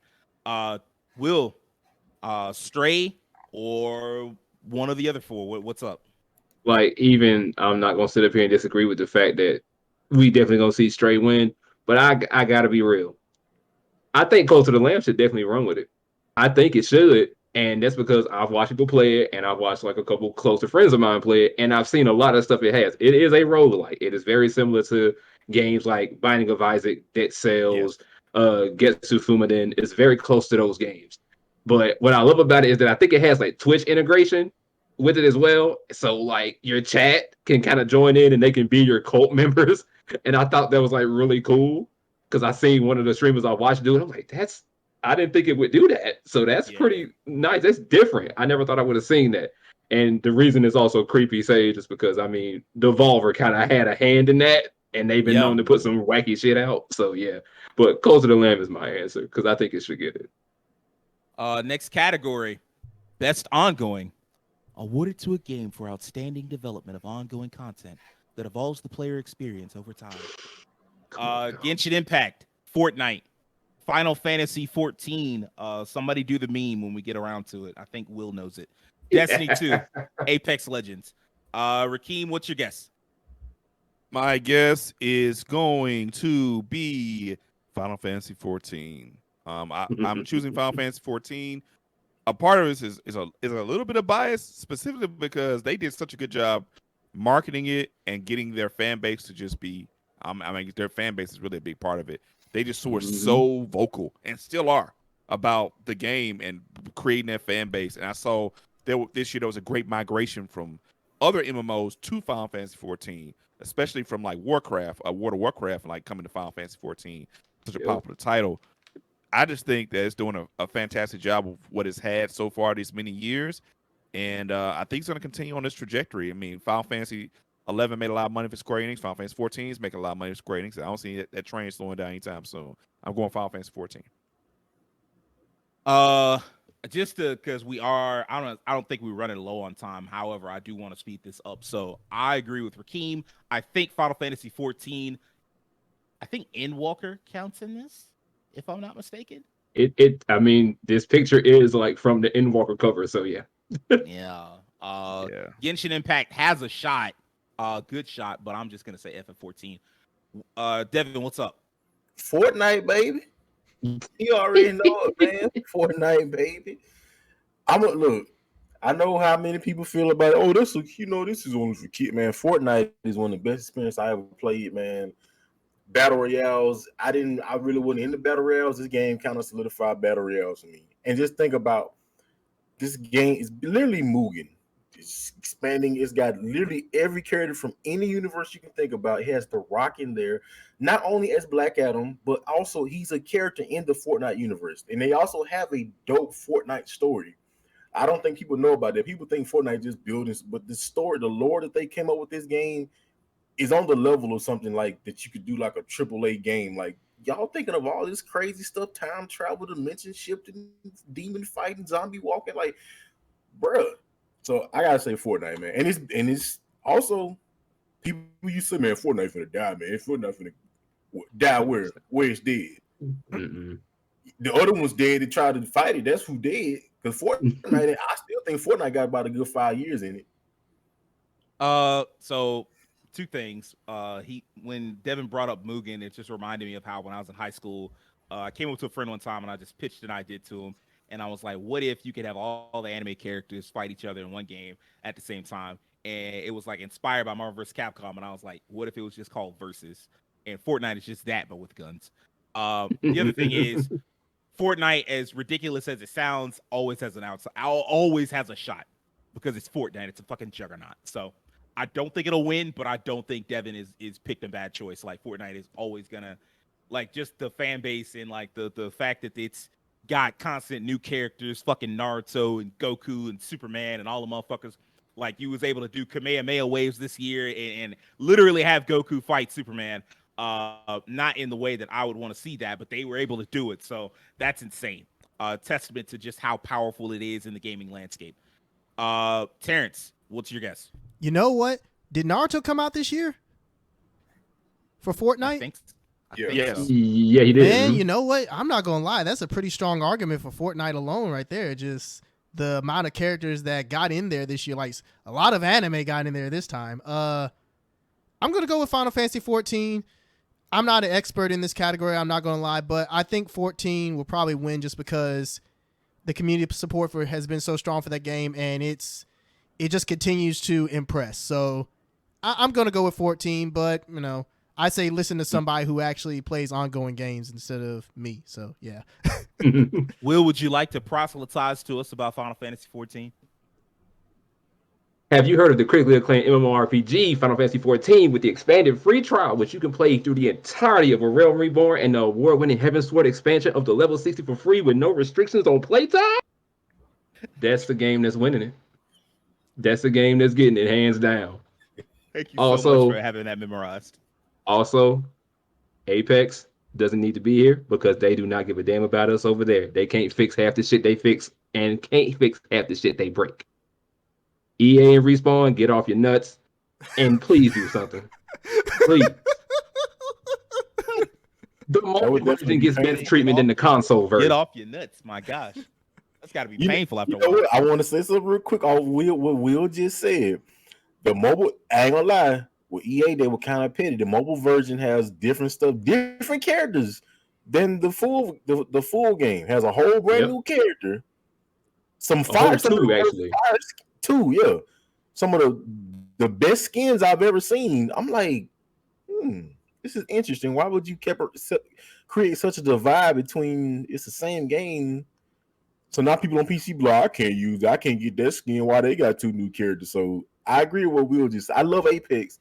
I do think it's still a great game, ongoing game, but I ain't gonna lie, man.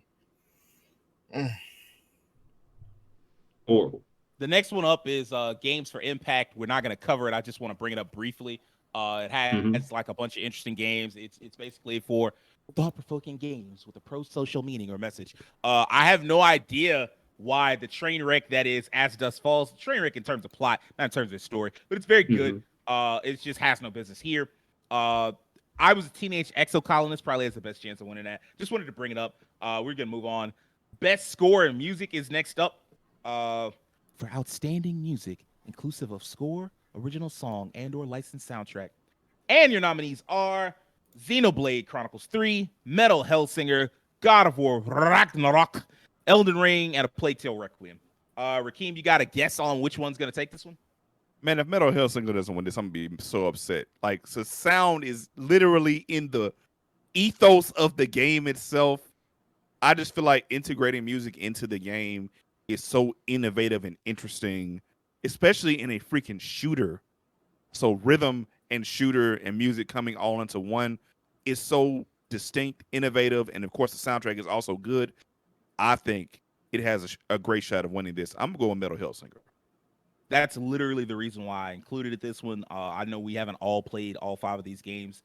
However, Metal Hellsinger just had such a unique concept of, you know, you fighting monsters, demons to the beat of a metal song and shit like that, to the rhythm of a metal song. So I thought that. I also think Xenoblade Chronicles 3 has a good shot of getting it. I don't know if it will, but Yasunori Mitsuda put in a lot of work, and I just wanted to acknowledge him here. Devin, you got a guess? I normally, JRPGs for me, normally they usually have the goods when it comes to the music for the most part over my lifespan of playing RPGs. They usually have good soundtracks. So I would imagine that Xenoblade has a good soundtrack. And like Rakeem said, Metal Hellsinger, which should be the top vote here because the game is literally based off music. I haven't really seen much of it plays. I haven't heard a lot of the songs in it. I'm not the biggest like metal person. I don't think there's maybe like metal exclusive in the game, but I'm gonna say Elden Ring because man, those games have soundtrack is some amazing. of the most They orchestral, have epic incredible music. and like the atmosphere that it sets, especially when you fight the bosses, you just like, bro, like this is ridiculous.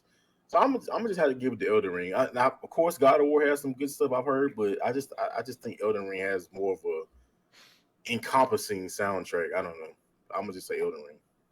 Okay. I'm sticking with Metal Hellsinger. Terrence, you got a guess for us? I've heard a little bit of a Plague Tale soundtrack, and it's really good. Part of me really wants to give it to Xenoblade because I wanted to win something. So, you know what? I haven't listened to all the soundtracks here, so I'm just going to give it to Xenoblade, and I mean, we'll see if it wins or not.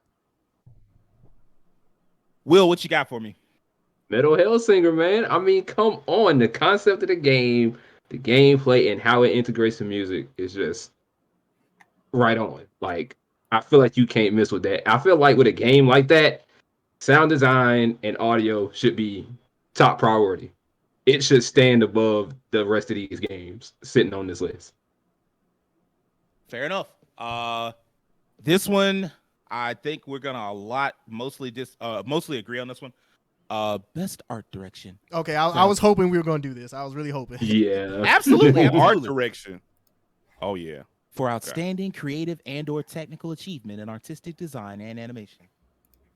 Stray, which Stray's not gonna get a lot of credit, but it certainly deserves it. Scorn, which has great art direction, but like It's a fuck possibility. that game. Yeah, it has a possibility of winning. It's very Geigerish. It's definitely that, disgusting. but it's just not gonna win. Horizon Forbidden West, which the game it's not ugly, but there are elements to it that are unappealing to a lot of people, so I think it's gonna lose out. And God of War, Ragnarok, and Elden Ring. Rakeem, what's your guess? When I first thought about this, I was actually kind of was leading towards Horizon just because when its art direction came out, like the large scale approach it had to the level design was really good. However, playing Elden Ring and seeing it from not a combat or difficulty perspective, but art direction perspective, there are things it does that are so, and this is a testament to FromSoft. Anybody who's played their games knows that art direction and level design is really that's the real meat of FromSoft games. They have a way of creating level design that is intuitive and makes sense. For instance, in Elden Ring, which is on this category, when you first open the doors and go outside, you can see the first major dungeon immediately in the distance. And if you don't know anything else, you intuitively as a gamer, you're like, let me head towards that giant castle. And that's how you kind of head towards the beginning of your journey. And that's how they approach design in general. They always have a way of not just leading you to where you need to go because they want you to explore, but creating the levels in such a way that that it makes sense to go there logically just from looking at your surroundings. And the art direction, especially like when I think of Limgrave when I first got there, the dankness and darkness of Caelid and just how macabre it is. The first time I saw the sorcery school, the magic school, and the giant gates and how it looked amazing. When you first see the giant city, the golden city, when you reach there towards the end of the game, amazing. Landscapes, amazing. Level design, everything you see, you can go there. It's intuitive. It wraps around each other. You're surprised when you go some places, you look up and you're back in a direction you didn't expect.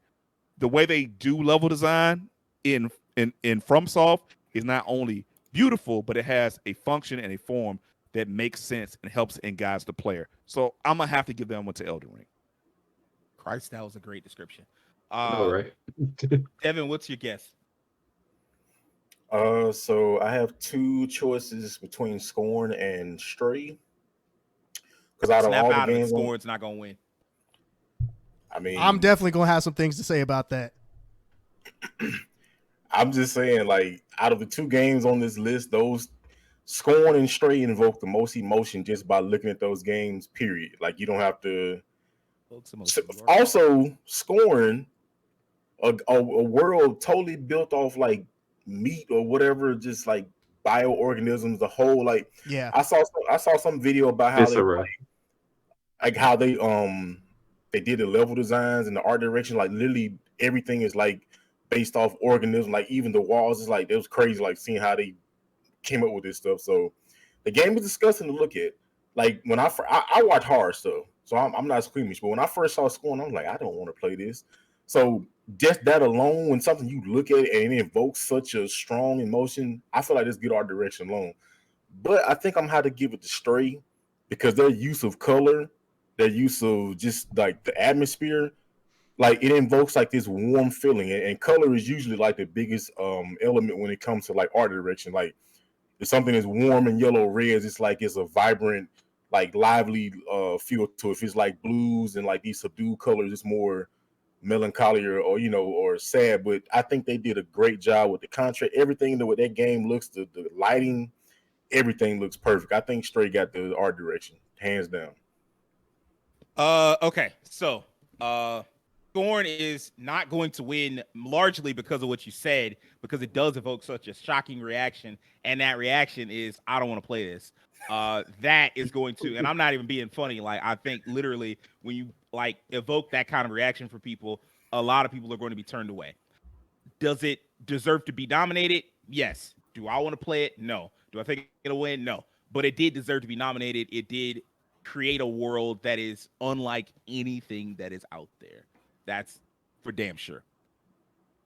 I don't like Elden Ring, but it's hard. I'm hard pressed to say that it can be anything other than Elden Ring. Elden Ring is in the same way that Witcher was last generation, this generation, where you look at it and it's like, okay, everybody else is going to have to step their game up. And quite frankly, arguably in terms of open world games, nobody ever did for The Witcher. The closest that ever came was like Assassin's Creed, which is insane to think. But like Elden Ring is the new. Everybody's got to step their game up. The things that Keem said about level design and how you have to like the way that it kind of draws your eyes to new locations, the way that there are hidden locations that have like such fantastic art design, how you can go into parts of the underworld and see these things, these sites that are just kind of breathtaking, even in their depressingness, like the fact that this is a broken world, but even when you see it, there's kind of a beauty in the brokenness. All of that just makes it impossible to not pick Elden Ring for me. So that's my choice. Terrence, you seem like you have a lot of thoughts, and I would love to hear them. What are they? I'm going to be completely honest. I haven't been argumentative this entire episode, but I'm definitely going to give some pushback on this one. Ain't no way in hell that Scorn shouldn't single-handedly take this. Scorn, if we're talking art direction, that's literally the fucking point of Scorn. Scorn has... Like, I feel like we're kind of mixing too many personal feelings, like, oh, it's hard, we don't really care for it. Scorn's art direction is unlike anything that's been done in gaming so far. Like, Scorn looks really, really, really, really good from, like, an art perspective. And I'm not taking anything away from Elden Ring, but what Scorn managed to do from an art perspective, like, it looks... Yes, it looks disgusting, and, like, the bio... like the mix of like metal and flesh, yeah, it's going to turn some people off, but there's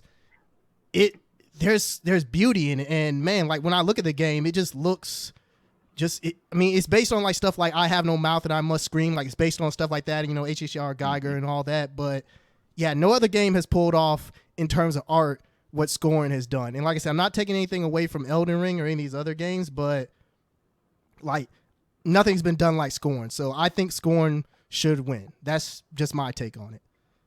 I love that you have such a strong opinion on it. The problem is, and this is a problem that people have a lot of times when they try to get overly creative, there are reasons why we do things the way that we do them. There are reasons why you have, certain, characters that it's like, well, why can't we have a protagonist that is just completely unlikable? Because people don't like it. Like, Scorn, I understand where you're coming from when you talk about like, oh, it's never been done before. You're right, it hasn't. And like, if people don't play it, or if they play it and they're like immediately turned off, then their brains aren't going to harken back to it when it comes time to give the award. it's not to say that it doesn't deserve it. It's not to say that they didn't put in the hard work, but there are reasons why certain things we do them the same way that they've always been done. And it does suck. And you do have to try to find like a happy medium to try and find a way to create something that hasn't been seen before, but doesn't immediately turn people off. But it would be interesting. Like, it would be crazy to see Scorn win just off of like a purely artistic perspective. I'd be like, holy shit, like they achieved, they achieved, because like they this is their second game, I think. First game, this that studio's first game. I want to say, because like this studio this was a Kickstarter game, wasn't it? I think it was. Scorn, I believe, is from the same studio that did Agony. Oh yeah, and that didn't hit at all. Let's see. Am I tripping? Hang on. They're definitely similar. I don't know who the developer. I don't think. Hang on. Let me, because Scorn's been in development for like years. Okay. No, that's a different studio. Okay. I think. That's actually surprising if it's true. I want to say I read that somewhere, but I mean, like, if I'm wrong, I'm wrong. Agony is done by Madman. There we go. Yeah. It's done by EBV Software. I guess Terrence is correct about the whole Kickstarter thing. All right, then, yeah. Yeah, I think it's their first game. I'm pretty sure that's. Yeah, I think so. Yeah. Yeah, Scorn was a Kickstarter. Best debut indie? No, was it? Was it not? I don't think it was. No. What are y'all talking about? I said debut indie and best debut indie. No, it was not. That's Norco that was in there. You're right. That's crazy. Let me take a quick look. It wasn't. Yeah, Agony is done. Yeah, Agony is done by a totally different developer. I can see why you would think that, just because they both have that same kind of hellscape. Similar. I'll say this: Agony. If we're talking like now, see, this is a difference in art direction, because Agony is done from the perspective of, yeah, that's meant to turn you off because it's like hell. In the case of like Scorn, it's like it's this hellish landscape, but there's this beauty to it. It's like it's not meant to. There's so much more I can say, but I'm not going to. Just we've run too long. I'm not gonna. Yeah, let's move on. All right, Will, what's your guess? Just to straight up say it, between Elden Ring and Scorn, I was stuck between those two. And if I really had to say so, like I say, not out of spite for Elden Ring, but I truly think that Scorn should probably take that, as I've watched videos on the game. And it's like the more I watch it, like I was intrigued by it, because I'm just like, this makes me feel like I'm looking at something very H.R. Geigerish. I feel like he might have been there handling the business himself, if I had to say so myself.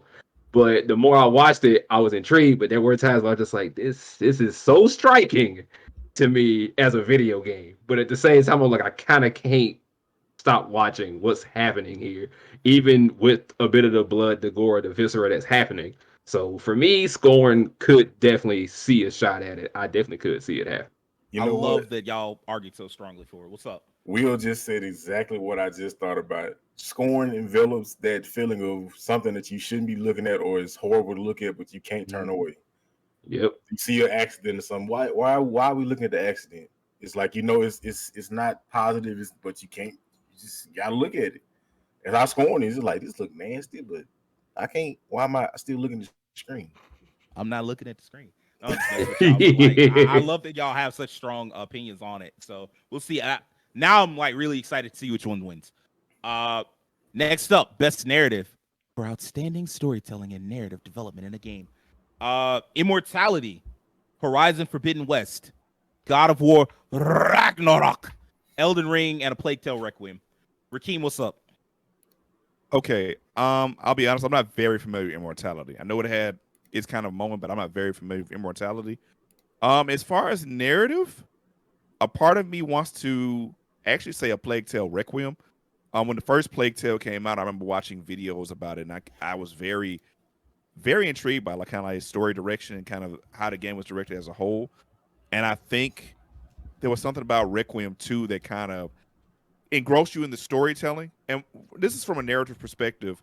Some games like Elden Ring aren't going to fill the void of people who expect deep narratives to be satisfied with them. Even though I enjoyed the game, I understand where the narrative came from. There's too much work to understand everything.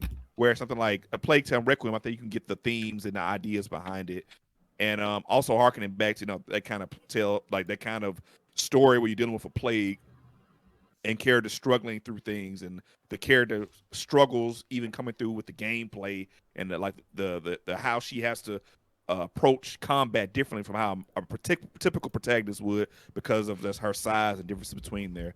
I kind of think a Plague Tale might take this one. This person, I'm gonna say Plague Tale. So real quick, I know a lot of y'all might not have played Immortality. I haven't, but I have heard of it. It popped up a lot at some of the some of the game show presentations during the summer.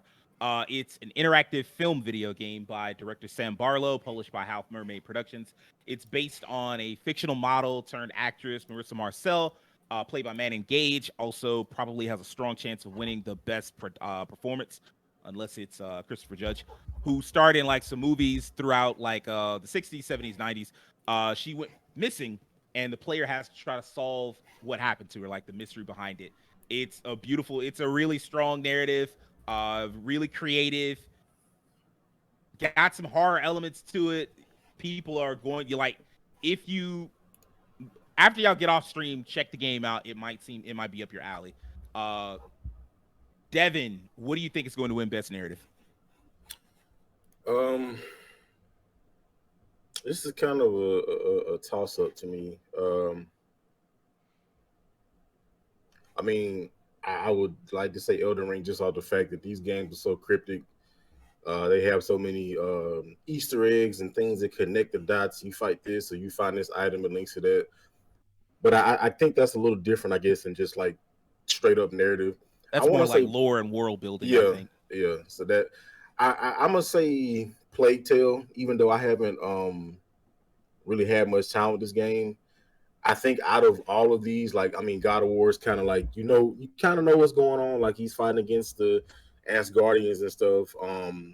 With Horizon, it's kind of somewhat of a straightforward story, but I think Plague Tale, I mean, even the name, it just seems like it's more of a narrative and story-driven type game anyway, so I'm going to just say Plague Tale. I like a Plague Tale Requiem as a choice, so both of you are, like, I was really close to picking it, but, like, when I saw Immortality and like the ideas behind it and some of the themes, and really I've seen a little bit of gameplay from like streams and stuff like that. Immortality, that's the one I'm gonna pick. I know it's a weird choice, but just like it has a very strong narrative, and it did review very well. I think like an 88 on Metacritic, so I think it has a really good chance. Terrence, what's your guess? To be fair, I haven't played any of these games, so I really can't comment on the narrative. But if I had to take a guess, I don't know anything. I mean, based on what you said about Immortality, it sounds cool. A Plague Tale has a very interesting story, so you know what? I'll go with the Plague Tale. But like I said, I hadn't played any of these games, so take my opinion with a grain of salt. Fair enough. I mean, Plague Tale is not a bad choice. I have seen a lot of gameplay of that one. In fact, I actually wanted to play it, but I settled for watching people stream it because it is kind of like a depressing ass game, and there are some fucked up moments to it. But I do like where the story. I did like the story. Great performance from Amicia. Amicia had great performances. So, Will, what's your guess? Just to go ahead and make it quick, between everything, I haven't really sat down and played none of these games either. Even though I got a lot to be playing, I don't need no more. We're gonna go with a Plague Tale Requiem. We're gonna have to go with that because I feel like those games are meant to tell you a good narrative and to kind of run a good story on you to get you into it. So by all means, I would say that would be the game. All right, down to the last two. Best game direction, awarded for outstanding creative vision and innovation in game direction and design. Stray, Immortality, Horizon Forbidden West, God of War, Ragnarok, and Elden Ring. Rakeem, what's your prediction? Man, I feel like all these categories is basically just the same games in the circle now. Which is it's how the Game Awards works. It starts narrowing down to the games that are like, I guess the most critically acclaimed towards the end. This is gonna be a hard one for me because I have played Elden Ring, God of War Ragnarok, and I own Horizon Forbidden West as well. So, and I'm still in a bit in God of War Ragnarok. I'm going to say for the creative vision, all the things I mentioned about Elden Ring previously for the level design, That's kind of I liked about Elden Ring. I'm gonna bring it up in this category too. As far as the game direction and design, I really like form and function. Just the fact that the level design, the art direction, even the music, it all plays into each other and directs each other, and it kind of guides itself. It's I would say Elden Ring isn't perfect from a narrative perspective, so I would never have given it the award for Best narrative. the best narrative. Yeah. But as far as like creative vision, game direction, design, that's from Soft's pedigree. That's what they are best at. And I already talked about this previously, so I won't go into too much detail. So I'm going with Elden Ring this time. Fair enough. Devin, what you got for us? Just like my man Rakeem said, Elden Ring. Again, this is a game I've played very little of, but I have had experience with the Souls games, and they all kind of share the game direction is very similar throughout all the games. Bloodborne is the one I had the most experience with, and again, just like you going into certain places, like the game might give you a little clue, like, hey, go this way. Yeah, go there. That's the right way to go. And then you get punched in the face by the Hulk or something. It's like, bro, you told me to go this way. You made it enticing and made me feel safe. And it's like, but it wasn't the right way to go. But the right way to go, you had freaking Johnny Storm over there. Like, why was I? So just little stuff like that where they can like coerce you to go in a direction or things like that's not the right way, but they make you think, oh, I'm safe. I feel good. And you fall into a pit of spikes. So I think the game direction, like they give you certain clues in the land, and I think what we talked about earlier with From Software trying to open world with Elden Ring just made it even that much better. So now you can just traverse the land and see where to go, and now it's just like, hey, they give you little clues, go here, do this. So it's got to be Elden Ring for me. God of War Ragnarok has an outside shot, but ultimately I think Elden Ring's going to take this. It's going to be like a lot of the years where like a really strong candidate comes through and just sweeps a lot of the top awards. So this is going to be one of the ones that it sweeps. It's going to be Elden Ring. Terrence, what's your prediction? I'm not going to lie, Rakeem, when you were describing Elden Ring winning art direction, I felt like what you really described truly fitted for game direction more. Like Elden Ring, honestly, this should be no contest. Elden Ring wins game design. Like, yeah, if Elden Ring doesn't win this, I will be shocked. I'll be genuinely shocked. Yeah, like in the same way I feel like Scorn should win art direction hands down, I feel like Elden Ring should win this category hands down. Okay. Are we going to get a clean sweep on this one? Will, what's your prediction? Elden Ring. There you go. Short and Not sweet. even a fight. Not even a fight. All right, last one, and then we can get into our actual predictions for the show. The game of the year. Recognizing a game that delivers the absolute best experience across all creative and technical fields. The nominees are Plague Tale Requiem. Oh, Elden Ring. It burns. God of War Ragnarok. Horizon Forbidden West, Stray, and Xenoblade Chronicles 3. So here's the thing. I'm actually going to do this a different way. I'm not going to ask y'all what do y'all think is going to win because I want to approach it from this direction. Is there someone on here that thinks Elden Ring doesn't take this? Raise your hand. Come on, don't be scared. Believe it or not, I might have a point. Okay. I'd love to hear it. What's up? Okay, so I actually was having a conversation with a friend of mine earlier this week about this, specifically the Game of the Year award. And we had a conversation about why he stopped playing Elden Ring, even though I kept playing it. And he was like, the latter half of the game, the second half of the game after you get to the Golden City, isn't as good as the first half. It just isn't. The bosses aren't as good. It's not as much exploration. They didn't finish the job quite as well. I'm playing God of War. And so far, it is paced absolutely perfectly. How far into that are you? At least 15, 20 hours. No. Like, if you had to give me a percentage, what would you say? 30%. I say 30%. Okay. Yeah, because I've heard God of War 2 is a long game. It's a long game. But it just feels paced so well. And they have this systematically, it has a way of not only coercing you into playing the main narrative, but instead it finds a way to get away from the problem that open world games have, where you do the side missions and forget about the main narrative. It ties them together.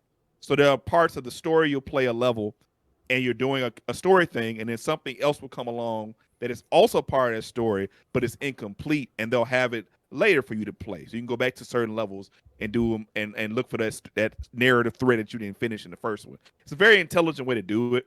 And I just like how, so far as I've played it, it just feels like every single part of this game was curated to perfection. Whereas Elden Ring felt like the first beginning of this game, they knocked it out the motherfucking park. And at the end, they got tired. They're like, look, nigga, we tired. We put enough in there. So as far as the total package, 'cause I feel like the game of the year has to be the total package. I feel like God of War starts the landing well and sticks the landing well. Yeah, but you At least haven't from what I've finished heard. God of War. Well, that's true. So What like, I've heard is, yeah. But also I like just from perspective of like what I've heard from other people as well, people I've talked to, just conversation and stuff like that. It feel like it sticks the landing better as far as pacing. Whereas there are parts of Elden Ring where, like, I remember when I went to Caelid the first time, it was a very great visual scene, but I remember I got punched in the mouth and I had to leave. I just can't get through the level. part of the open world. You went Hey, man, it somewhere you was. weren't supposed to be, and it opened me up. and they showed you the fuck out of there. It That's how they, you know. sure getting me out. So, but yeah, Sure, I think, you can't get the fuck at out. least you know? at least so far, it just feels like the way God of War is made is curated very well, where all the content is like very purposefully, everything's intended to flow to a certain way and lead into itself. So I think God of War has a shot. I think God of War has a shot at actually winning. Okay, never mind the do you think it has a shot? Do you think it's going to win? I think it can win. I think so. So that's your prediction, God of War Ragnarok. I'm gonna say God of War. Okay. Anybody else? I think I'm gonna say God of War too. Okay. Because I know Elden Ring is such a great game. It's still a Souls-like, and a lot of people still, man, this is hard, man. Like, I don't want to hear that. No, hold on. I don't want to hear that no more. All right, I know the Souls fans. Y'all, it's true. The reviewers don't love us. It's the Metacritic is in the 90s. I don't want to hear that no more. Okay. Elden Ring. Everybody came out and Dick rode Elden Ring for 11 straight months. I don't want to hear it no more. It's only now in the latter half of the year that people have had enough time and distance from it to start noticing some of the flaws. But up until that moment, everybody was like, this is one of the greatest games that was ever created, one of the best games to ever game. And if you're not a real gamer, if you don't play it. So, no, I don't want to hear that. All right. Do you think God of War is going to win for reasons outside of Elden Ring as a Souls-like? Well, I didn't get. See, I'm getting to that. The reason why I'm saying is because God of War is it's a more straightforward, easier to digest type of game. You don't have to worry about being stressed about not knowing how to dodge against a certain ball. I mean, you do to a certain extent. I'm not gonna say that you don't have to, but I do think that Elden Ring is probably a little more what's the word? A little more nitpicky with that stuff. Plus, it's a continuation of a story that everybody's wanting to finish from a series that people been wanting to finish. So that has a part to play in it as well. And just off the fact that, I mean, there's so many other things in it. They got Thor in it now. And isn't he voiced by the guy that does Thanos, if I'm not mistaken? Josh Brolin? I believe, if I'm not mistaken, that sounds like him. Who? Thor. Josh Brolin. Oh, I don't think it's Josh Brolin, but I don't. He's if it's not him, he sounds very much like Thanos. Well, I mean, that's probably the direction they kind of told him to lean in. So, you know, that voice actor. But just the experience alone. I mean, when this game's what's his logo was shown, people like, God, game of the year. Like, dang, we ain't even see no gameplay. What game you know they show the logo? Oh, game of the year. Like, man, Elden Ring. That's why I don't want to hear no more of this we the underdog type shit. No more of that. All right. The Souls fan base, y'all just gonna have to hold this. Like, the second that game got announced, like, in fact, that was the big thing surrounding last year. They was like, who got the Elden Ring trailer? Who got that? Jeff got the Elden Ring trailer, and that was that held up Summer Game Fest. That was the only reason people cared to see it in the first place. It was like, I'm trying to see some of that Elden Ring, and like we knew from it crushed Horizon. Like, let's be honest. God of War Ragnarok, if it ain't Elden Ring, it's God of War Ragnarok. Is there anybody here that thinks Horizon has a shot? Not nobody thinks Horizon can win because Horizon it just got stomped. It was out for a week, and everybody was like, "This is cool," but when that Elden Ring coming out? So, Wait a But minute. again, when Elden Ring, didn't they have like a little CG or something with Elden Ring, like just like alluding to the game coming out? If I remember when God of War Ragnarok was shown, it was just that little circle of symbol. That's all you saw, and you was like God of War Ragnarok. People are like, oh my gosh, game of the year. You see that logo? So I don't know, man. I just think that the fact that it's a game you just hop in, and if you want to play it on easy, there ain't no difficulty levels in Souls again. that is true. You just want to get in and play it, have an experience, finish the story. You know, it seems like it's gonna be epic story. So I think people are just as excited to see how this thing ends. I mean, with the plot twist at the end of the first game and everything's going on, I was like, what is happening? Then people are we going to Egypt in the next game? So I think God of War might get it. I think it's gonna get it. I disagree with you on the part about the difficulty and like how easy, but I do agree with you about the sequel. And sequels, when they live up to the expectation, do kind of have that jump that like other games don't have, and Elden Ring does not have that. So I actually 100% agree with you on that. Yeah, that's why it's the first of its. Yeah, so, it's not the first of its kind in the genre, but it's the first. That game is the first, so it's Agreed. Will, did you have something that you wanted to contribute? Oh, I just wanted to say that if anyone in here has ever watched Sons of Anarchy and you know the character Opie, that's the voice actor for it's Thor. like Ryan Hurst. Okay. All right, I got everybody else penciled in for Elden Ring. Does anybody want to like change it? Terrence, Will? Nah. What do you? Okay. Elden Ring has to win. Like Elden Ring was too much of a moment this year, and I think that Elden Ring is the game that's going to be copied for the rest of this decade. God of War Ragnarok was great. Don't get me wrong. But Elden Ring is going to have a whole bunch of copies throughout the rest of these 2020s. It is already getting like that. Those likes have been copies like for a long time. Really. So that in and of itself, I think is enough of a testament to say this game deserves Game of the Year. I'm just going to say that. So I think everybody it's split. Kind of split. It's not really split. God of War Ragnarok, which is strange because like Rakeem and Devin are both like such big Elden Ring fans. I don't know why they don't just. Like, I like some God of War too, man. All right, my bad. So like, okay, y'all two God of War Ragnarok. The rest of us Elden Ring. As far as Xenoblade Chronicles, which is also included on this, I know I was fighting real hard for it. The win for Xenoblade Chronicles is just being nominated. Like that's insane. Agreed. JRPG that's not Final Fantasy or not even Kingdom Hearts. Kingdom Hearts don't have the same prestige as Final Fantasy no more. Nope. Just being nominated for a JRPG that's not Persona or Final Fantasy, that's insane. I'm happy to have it, and that's it. All right, now real quick, I want to get everybody's predictions. 3 of them. We're not gonna do rounds. We're just gonna like list them off. Rakeem, what are your 3? All right, predictions: Mortal Kombat, a super giant game, and I think we're gonna finally see Dragon Age's gameplay. Dragon Age 4, got it. Dragon Age 4. Devin, let me hit them predictions, bro.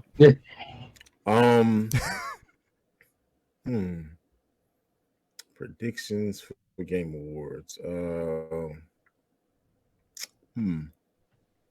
You know what? Time's a waste, SpongeBob. Kingdom Hearts, 4. Because it's been a little minute since we've seen some on that Kingdom Hearts 4. True. All right, okay. I'm there with Rakeem. I think NRS is gonna show something. I don't know if it's gonna. It's gonna. I'm gonna just say NRS prediction. It's between MK12, Injustice 3, or that Marvel game that we've never seen anything on. Look, let me save you from yourself. The reliable rumor people, like the ones that actually know what the fuck they talking about, have all said it's Mortal Kombat.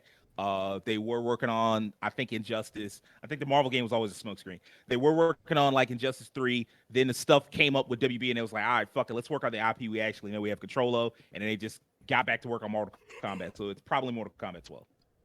And my last one,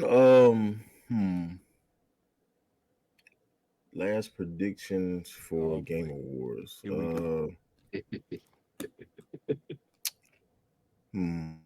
Maybe some on Final Fantasy 7. Nah. Go ahead, say it. Go ahead, man. Maybe, you know you want to say it. Go ahead. MVC 4 would be a good candidate. Stop That could it. be a possibility. Stop it. Be honest with yourself. Come on, say it. Predictions for Jack 4, man. Come on, man. Jack 4. Oh man, Devin been predicting Jack 4 for like a solid 8 years. And for 6 of those years, I've been saying, ain't no fucking Jack 4. That shit ain't never happening. And then they started remaking everything that had a name from the 90s in the 2000s. And you know what? I apologized to Devin last year. I said, look, Amen. Jack 4 might actually happen because they just didn't remake everything else. And when you can remake or make a sequel to KO the Kangaroo, I'm like, all right, fuck. Jack can definitely happen. So, Terrence, what's your 3, man? Tekken 8 announcement of some kind. A new trailer for Pragmata because that game's supposed to come out next year and it hasn't shown up at all this year. It's time. That shit, the new Deep Down. And the Hail Mary for me is going to be a trailer for the new BioShock or BioShock 4. Ooh. Yeah. Spicy. I love it. No, that's actually what I was gonna say. I love it. BioShock. Jack Would you like me to change your Jack 4 prediction to BioShock? Nah, of course not. Why would I want that? Stand on it. Stand on it. You right. Stand on it. You gotta stand on it. Will, what's your 3, bro? All right, so pretty much Terrence is the one I really wanted to say. It's gonna be something Tekken 8 related here. I'm pretty sure we're gonna see something related to it, and it's probably gonna be just like that thing that they did at the end during that tournament where it was PS1 Kazuya, then blam, brand new Kazuya. We probably gonna see that with a character. So I don't know. That's one. I definitely want to say something Kingdom Hearts related, but I'm gonna say something more Square Enix related. I'm gonna keep it like in that box of something they might have coming soon. So we're gonna see about that. And one of the things I think we should probably be looking forward to maybe is now I'm really not sure because it's kind of hard for me to just come off the top of my head.